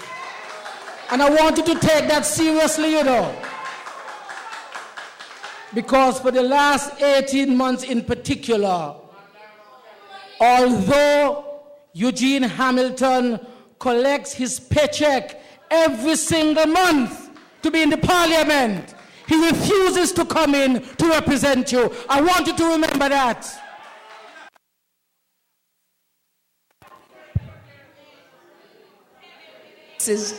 Prime Minister is very passionate in asking you to remember that. So I hope you do remember it and take it away with you to the polls as well, and remember it at the polls. I have some comments that came in at Talk for Progress. The first of which, well, the first is a question, but I think you, Minister Phillip, addressed this in part in respect of sport development and the next move. But the person is specifically asking, what's the next move in respect of sport? What is the next priority sport for government and your ministry? They said they want to see a little bit more focus on basketball, this person is saying, and they're saying that they need a main playing facility for basketball in particular, which can facilitate players in good fashion and atmosphere, and spectators alike. I think that's a reasonable request. The next one, I think this is more directed toward the commissioner, where the individual is saying there's several hot spots and the liaison officers who are attached for schools that probably needs to be revisited, and perhaps have these liaison officers work along with the police. The third is for a very passionate Prime Minister. Continue the wonderful work that you are doing. Yes, you are answerable to the people, but bear in mind, God is who you have to please. God's continued guidance. And that's from Emelita. It's signed. So, Emelita, thank you for your contribution. Mr. Phillip, and then perhaps we move on to the commissioner since they were in that order. What makes it increasingly difficult for me in terms of basketball, I made my name through basketball, as everyone here knows. Played for the national team for a number of years, being a coach at the national level, being the president of basketball association, was the first athlete from St. Kitts, or basketball player, who received a scholarship and went off to university. And so that is why I say it has increased the pressure. Since I came to government in 2010, the intention of having a basketball facility has been my number one priority. However, the facility that we're thinking about is not just putting a roof over the basketball infrastructure as we know it at this time. Because what we have to realize, if we're thinking of sports tourism, it's not, having a facility is not just for local consumption, so to speak. It has to have a regional and international flavor, where we now can attract colleges and teams out of the US, the UK, and our neighboring facilities. We can look at the recent Caribbean Championships that was held in Tortola about 3 weeks ago. This is the first time that it has come so close to our region. The reason for that is you must have an indoor facility in order to attract those type of games. And I'm working with my cabinet colleagues. I think a month ago the Prime Minister asked me what we are doing in terms of getting this facility. We're putting it as part of our budget to start that facility as quickly as possible. And let me say real quickly, Today, I had some discussions with a team out of England, a championship team of England.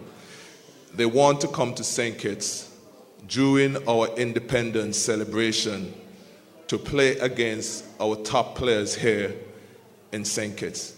And we are supposed to finalize that hopefully in the next couple of days.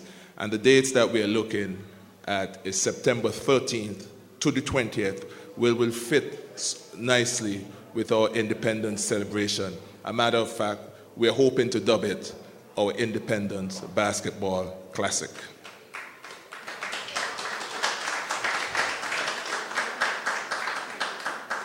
Just before we come to you, Commissioner, you have any contribution to make in terms of the liaison officers working with your police officers? Liaison officers, at one point, they were police officers. They chose schools that they would visit. Magic has replaced that at this point. Okay, thank you. So the person has their answer there, ma'am. Go right ahead. Thank you so much for waiting. Good evening. First, let me say that I want to thank the government for what they has done for my persons with disabilities. There are a stigma where some of us think that persons with disabilities are a nobody. But I want to thank the government tonight for what they has done for them. Honourable Dr. Denzil Douglas, Honourable Marcella Liebert, I want to thank you so much for what you has done. I don't think that the Honourable Prime Minister would remember, but a few years ago, he said to his then nurse, who is Eslyn Swanston, to leave me alone because, sometimes she lost a school. And I didn't understand it. But I understand it now because I lost a school last week, Saturday, when those vagabonds tried to make my Honourable Prime Minister and Marcella look bad by stealing all my computers that was given to my disabled, blind people. And I really lost a school that day. But thanks to Anthony, Sergeant Anthony of the Royal St. Kitts Police Force, I don't know him in person, but he kept me on the phone, talking to me, because he don't realize I lost a school to the phone. I want to say thanks to Miss Esther Bradshaw, who came on the scene and stayed with us. The Honourable Marcella was at a function at the time. I don't know how she could be at function and on phone, because she on phone with Esther talking, everything was happening. So Marcella, Honourable, I want to say thank you. I am not so upset about the computer, but the software in the computer cost the government $1,800 for one.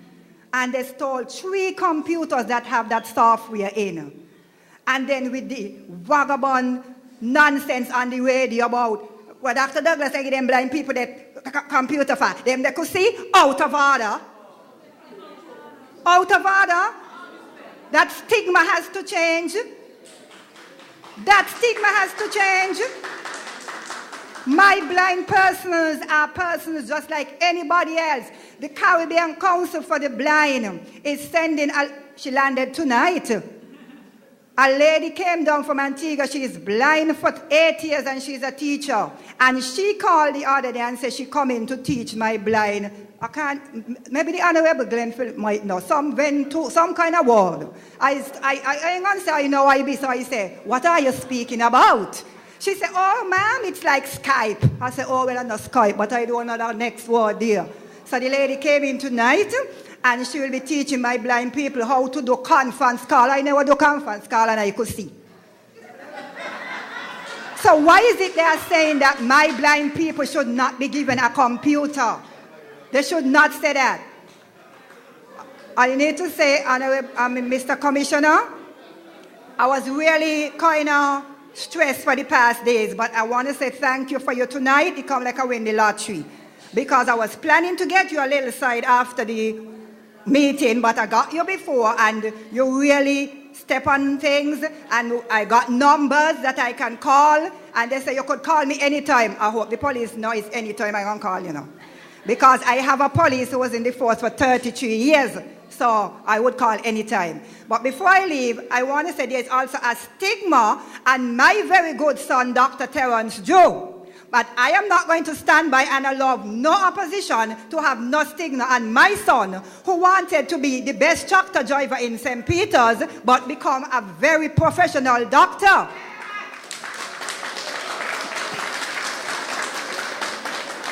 And that stigma, I need you all in constituency A to listen very carefully, because some of you like children who like sweetie. That stigma going around in my community is saying, and coming from the opposition, oh, don't study the little Rasta boy who come out of the gutter on there. Well, that stigma was here when the late Sidney Morris said, me nah go monkey, go look after the monkey. Well, that stigma is still here, and we got to get rid of that stigma. We can't allow them to talk about the little Rasta boy who come on out of the gutter out there. When they come in front of you, tell them, well, I am running behind the little boy who come out of the gut because I come out the gut too.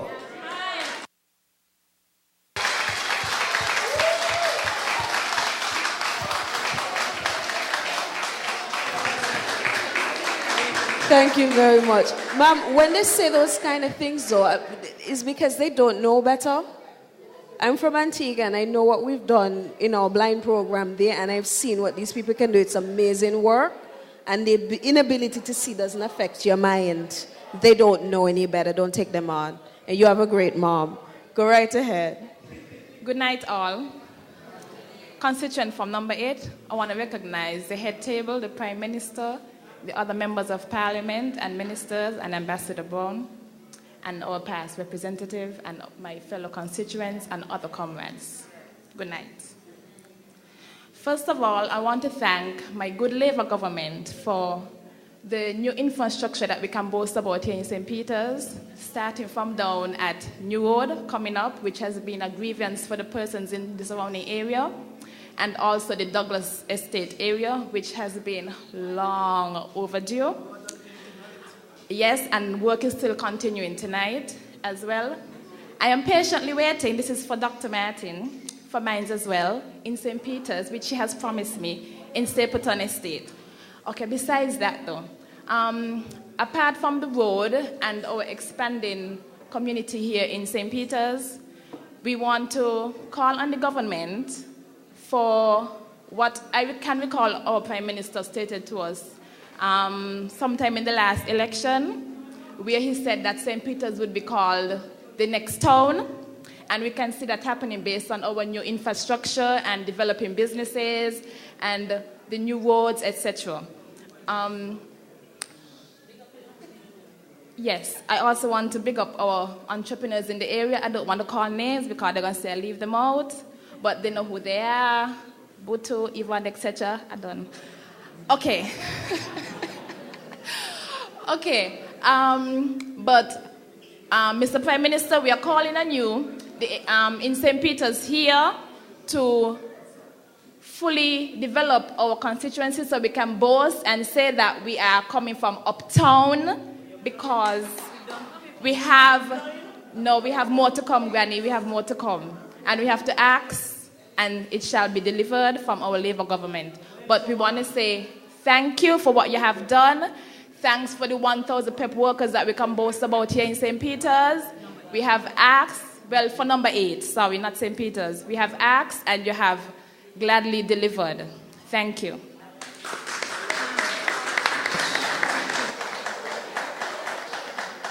Go ahead, please. Go right ahead. Okay, good night, everyone. Permit me to adopt the protocol previously established. My name is Carlton Williams, and I'm a medical student in Cuba. I'm going to my 5th year of study now. And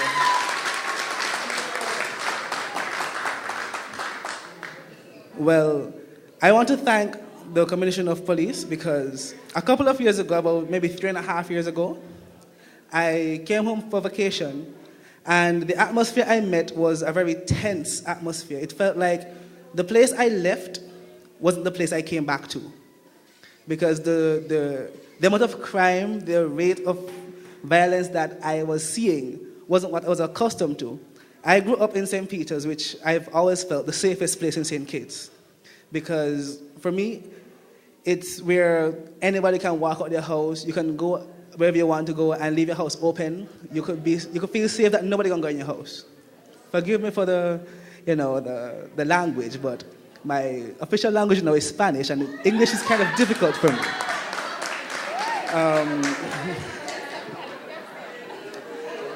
But it was difficult because, growing up in a safe environment, which is St. Peter's, for me was very safe.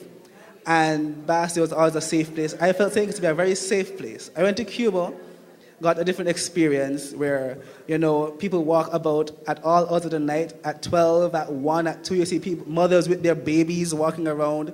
You're here and your child is 3 miles down the road, and you can feel sure that nothing happens to that child. And then I came back one summer, and I was shocked that I heard you have 3 murders in a week, 4 murders in a week. And I was like, okay, who's next? People that I know, people that I went to school with, that were saying, oh no, this guy that you were in class with is now dead. I knew him last year. This year he's not there anymore. This year she's doing this. This year's that happening. And it was very disheartening to me. Then I went back to Cuba for another year. I came back again, and to see the tremendous change that has been. It has gone from a tense atmosphere to a more warm and welcoming atmosphere, not only for me as a returning local, but also for our tourists that come in as well. As we are basically a tourism country, and we need tourists to feel that they are safe when they come here, so that they'll come back again and refer it to other places. Because I feel proud as a Kittitian where I'm studying right now. I'm the only Kittitian in my school. However, I have professors that tell me that, where you're from? I'm from St. Kitts. Students may say, oh, I don't know where that is. I don't know where that is. But there was this one doctor that was a doctor for Fidel Castro. He said that, no, I know where that is. It's a small country, but it speaks very loud. So I was very proud to know that my small country that's not on the map, according to a lot of them, speaks very loud. And we can boast that we have, according to him, in his personal words, es un país pequeño, pero tiene una economía grandísimo. In other words, in English, for those of you who are not bilingual, it's a small country with a very loud economy. So, you can't say that about many countries in the Caribbean. You can't say that about many countries in the world, that you're not on the map, physically, on the global map, where you can't really see it too good. You have to zoom in a lot. But you see it, you hear it, you know it. And exactly. We're small, but we're taller. Another thing is that in the terms of sports, I see that before we've had, in comparison to now, we've had an upgrade in the amount of sports that we do here, in the facilities that we have. I was surprised that when I came back, I said, what? The football field fence up? What? We got a new basketball court telling you we're doing things now. Improvements. True, we don't really have representatives to speak about, but I ain't going into that right now. In my opinion, he's supposed to be here because it's a town hall meeting, and he's the supposed rep. But, I don't want to go into that right now. Douglas's, we see that we have a playing field now that we never had before. The young men down there are out there every day. I come home and they're there every day. As he said, 40-something boys, they're playing football, playing dominoes at the shop right next to it. And we see them doing something that's positive, that's not criminally related. And it's something that I would like to see, because I come home and I say, okay, fine, these people have potential to do all kind of different things. But because they're not given the avenues, you find that they enter into criminal activity.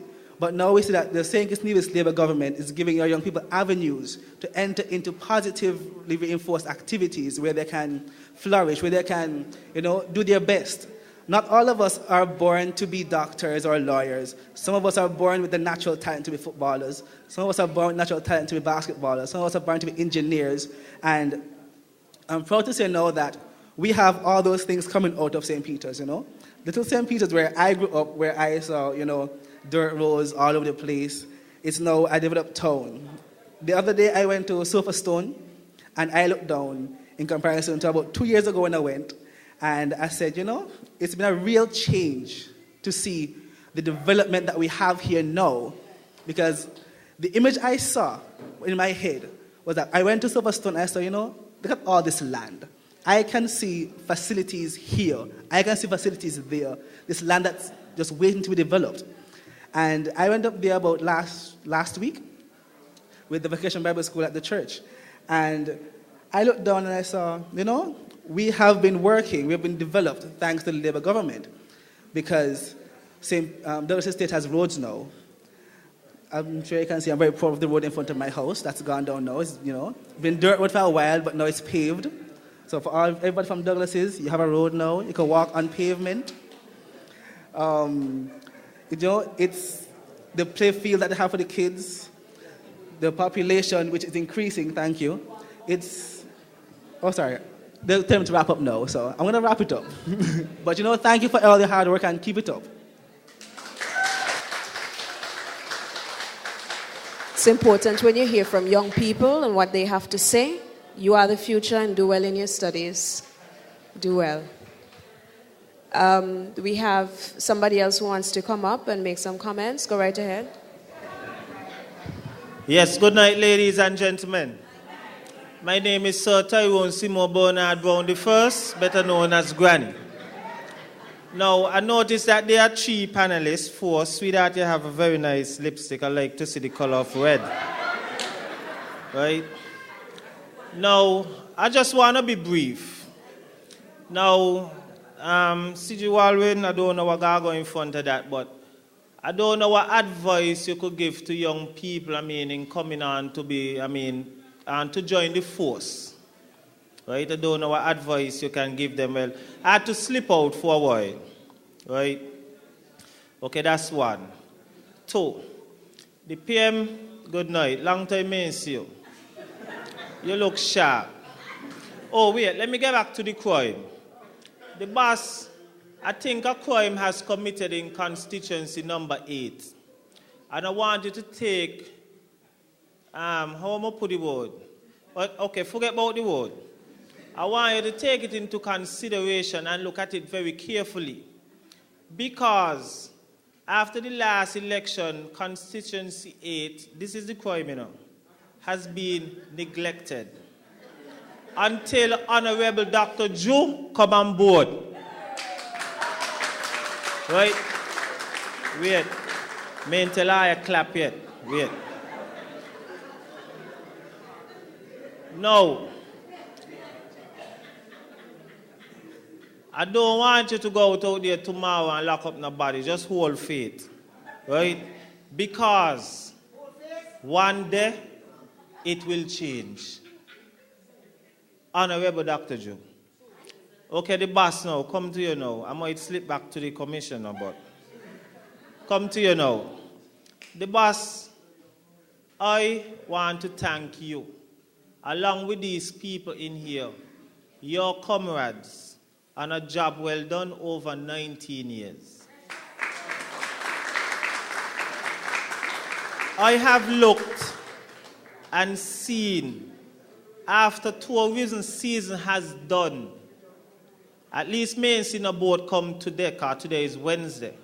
But for the past weeks, I've been seeing a boat coming Monday, Wednesday, and still Friday. Right? A job well done. Right? I thank you very much. Wait, tell I clap yet. Your government has also promised the people of, yes, sorry, darling, our government has promised the people of St. Kitts, I must say Nevis, all of the people them up there in like us, proper water, job well done, at the beard every day. Proper electricity, you turn to solar panel now. Simmer down, you turn. Housing, you have increased housing from 500, you hear how far you gone? To 1,000 now. And you know what I'm going to tell you? I really appreciate something that you have done, because I don't know if it's the first one, but to me, that's the first one I see. And the lady that house is building at this present moment up at Stapleton, yeah man, Juno, me ain't gonna call her name and get no blame. She love you, you know. I hope you ain't got nothing on this side, you know. She gonna get you, you know. She gonna get you. You know what I mean? You see, every time she see you, she hug you and kiss you. Wait, man. Wait till the toys go down in the house. But anyway, yes, the boss, I want to thank you because a lot of people just say straightforward that they ain't seen Labour doing nothing. But I don't tell people, if you feel Labour ain't doing nothing, take a drive and go somewhere. You know, all this time I hear that they're building something over Connery.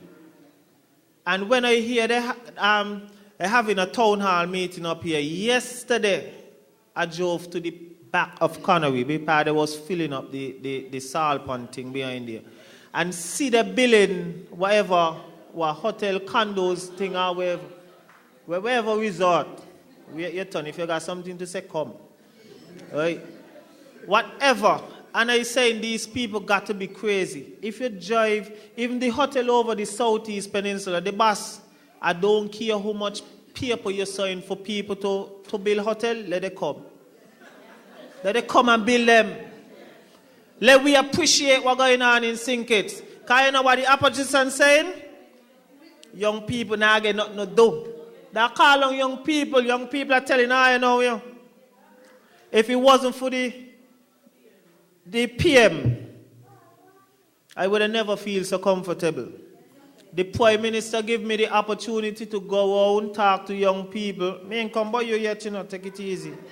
I want your number. But anyway, if it wasn't for the Prime Minister, right, I would have never, and I know a lot of people out there who have and also achieved something under this Labour government, would have never feel comfortable. Down to sports now. You look up. The boss. But the most I could say, right, a good job have been done on the sports. You're supposed to know my brother Winston Brown, they call him Gante. At one point in time, where I feel kind of bad with that event too, that was the youth tournament, the opening of the youth tournament basketball. And I felt so bad knowing that if the opposition was out there for the youths, they would have come to that tournament. Because, why are you going to say that? My brother bought some basketballs from Canada and he donated them to all the basketball teams, from the youths to the adults in St. Kitts. Right? And only because of you. Right? And I just want to say, to everybody in here, sometimes when I sit down on my bed, up to Tuesday, I forget that the PM gone away. I go home, pour him up, don't got my pad ready. Say, okay then, I got some things in store for ask the PM. Turn on and ZIZ, the music playing, still waiting. The man come on and said, now we get ready for ask the PM. Start write some more notes. And I tell you about when the man said that, when the press said that the PM is on his way home from Trinidad, I said, oh, jeez, Lord, I forget. Can't ask the PM nothing now. Because we all have achieved. Under this Labour government, to me, this is the best thing could ever happen to St. Kitts. And I don't want it to change at all. When I sit down, I just say to myself, and I want everybody in here, even if I want to say it after me, I could say it after me. I will vote for Labour. Wait, me ain't tell I clap yet. I say it, not clap. So let me say it. I will vote for Labour. I will vote for Labour. Sweetheart, I thank you.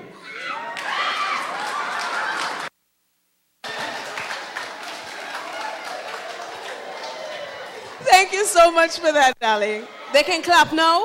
Can they clap now? Everybody can clap now. Thank you so much for that. We still have some time and we want to make use of it. We have anybody else with comments? We want to get in as many of these now. Mr. Full Confidence, go right ahead. Good evening to everybody. Good evening to the boss, my father, the Prime Minister. Good evening to the ministers of government, the chief of police, and delegates. I humbly come here to represent the government, full confidence, strong. The Prime Minister, my father, I thank you very much for the wires that you give to me to fence my farmland. Now, I know, and I can prove it, a lot of people does not come and ask you for help. They only cost. How are you going to do that? You got to come and speak to the boss. And I know, because it happened to me, I get help. So what is the problem? The people telling them a whole ton of ignorance. The boss, you're doing a good job. I'm proud of you. And are you going to stay water labor for the time I buy and I water labor? Imagine a child just done by water labor. When you not change again, a labor make a full confidence strong. Thank you, the boss. I salute.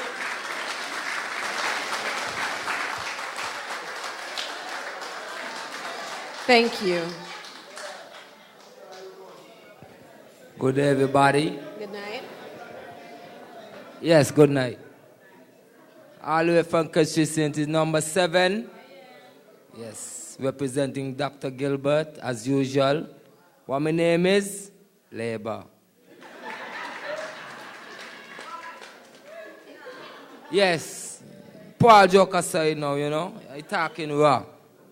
Yes, thanks to Asim as well, Dr. Asim Martin, yeah. You know, I work at Public Works, everybody should know me by now. Make the roads, all up in Monkey Hill you could see.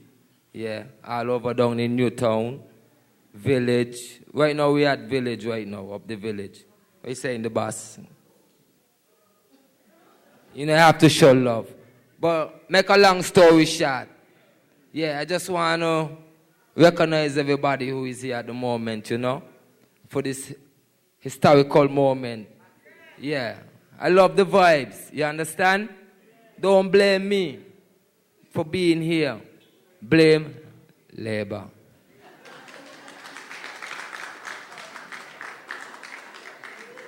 Yeah, regardless of what though, you know, have to show respect most of all to the big man himself, CJ Walwyn, yeah?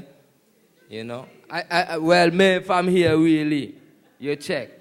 Yeah, but I still have to show respect still. Honourable, you know, I walked you through the other day and show you much love. Yeah, thanks for that. So everybody, I just want you all to be confident. Not even full. Maximum confident. That's what I'm talking about right now. You feel me? When your belly full, you could eat again. When you're up to the max, that's it. Charge your phone and you could see. Yeah. It can't go no more. Well, yeah. But I'm here to give joke, you know. I just here to show me respect.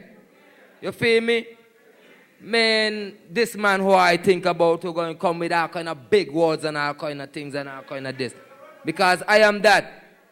I heard this man come tonight and say, yeah, he speak 2 languages. I speak 4 languages. Parliamento, Dutch, Spanish, English. So leave it like that though. Okay? Yes. Say Martin, yeah. None than spraken. Yeah, so let's make a long story short. Me personally come to represent Dr. Vance Gilbert, and I have my entourage, 60 strong.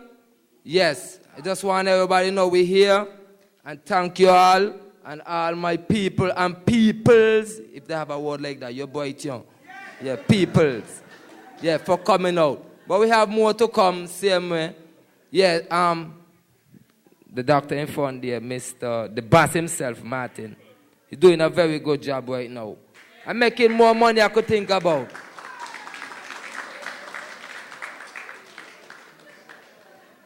Don't even talk about the lines up in the road, up by the new bank when they say, oh, this is a chichi bam bam.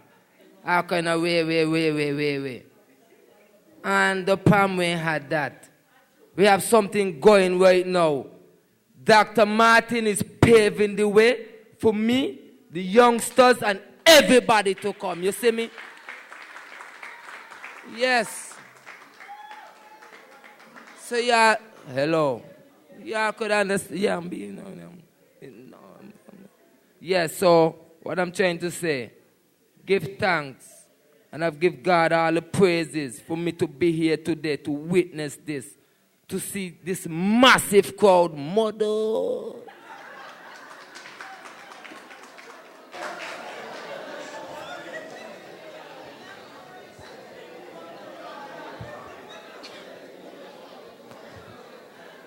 We're running out of time, so help me out. Thank you all for me to being here, and thank you all for coming, and thank the PM most of all for having this water. My gosh! Oh my!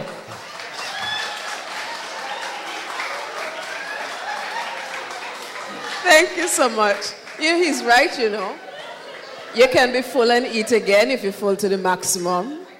Can't go anymore after that. So maximum confidence in our government and the work they've been doing. And we've seen a lot of support from our youngsters. I'm not seeing anybody else at the microphone, and we have just got to 17 minutes before 11. Let me tell you, we've had incredible support for the first two meetings. And St. Peter's and constituency number 8 tonight, you have been incredible. Thank you all so much for coming out. You came from outside into the hall to participate, and we appreciate that. Again, lots of support from all the other constituencies. I'm seeing every single constituency represented in here tonight. Every single one, there's somebody from. So we thank you all from leaving your home. 6, 1, 2, 3, 4, 5. The dear. I win everybody for the Prime Minister constituency. Number 8, well represented. Ladies and gentlemen, thank you so much for coming out tonight. And we're asking you when the next meeting, 7. When the next meeting is announced, I'm looking for the faces. There's some people in here who have been at the other meetings so far, so I know I'm going to see them at the others. Yes. Thank you so much. Everybody get home safely. Thank you so much to come in for another Conversations for Progress. Thank you to the head table for your contributions. Everybody have a good night. Thank you so much. Oh yes, and there's some refreshments to the back, so please feel free.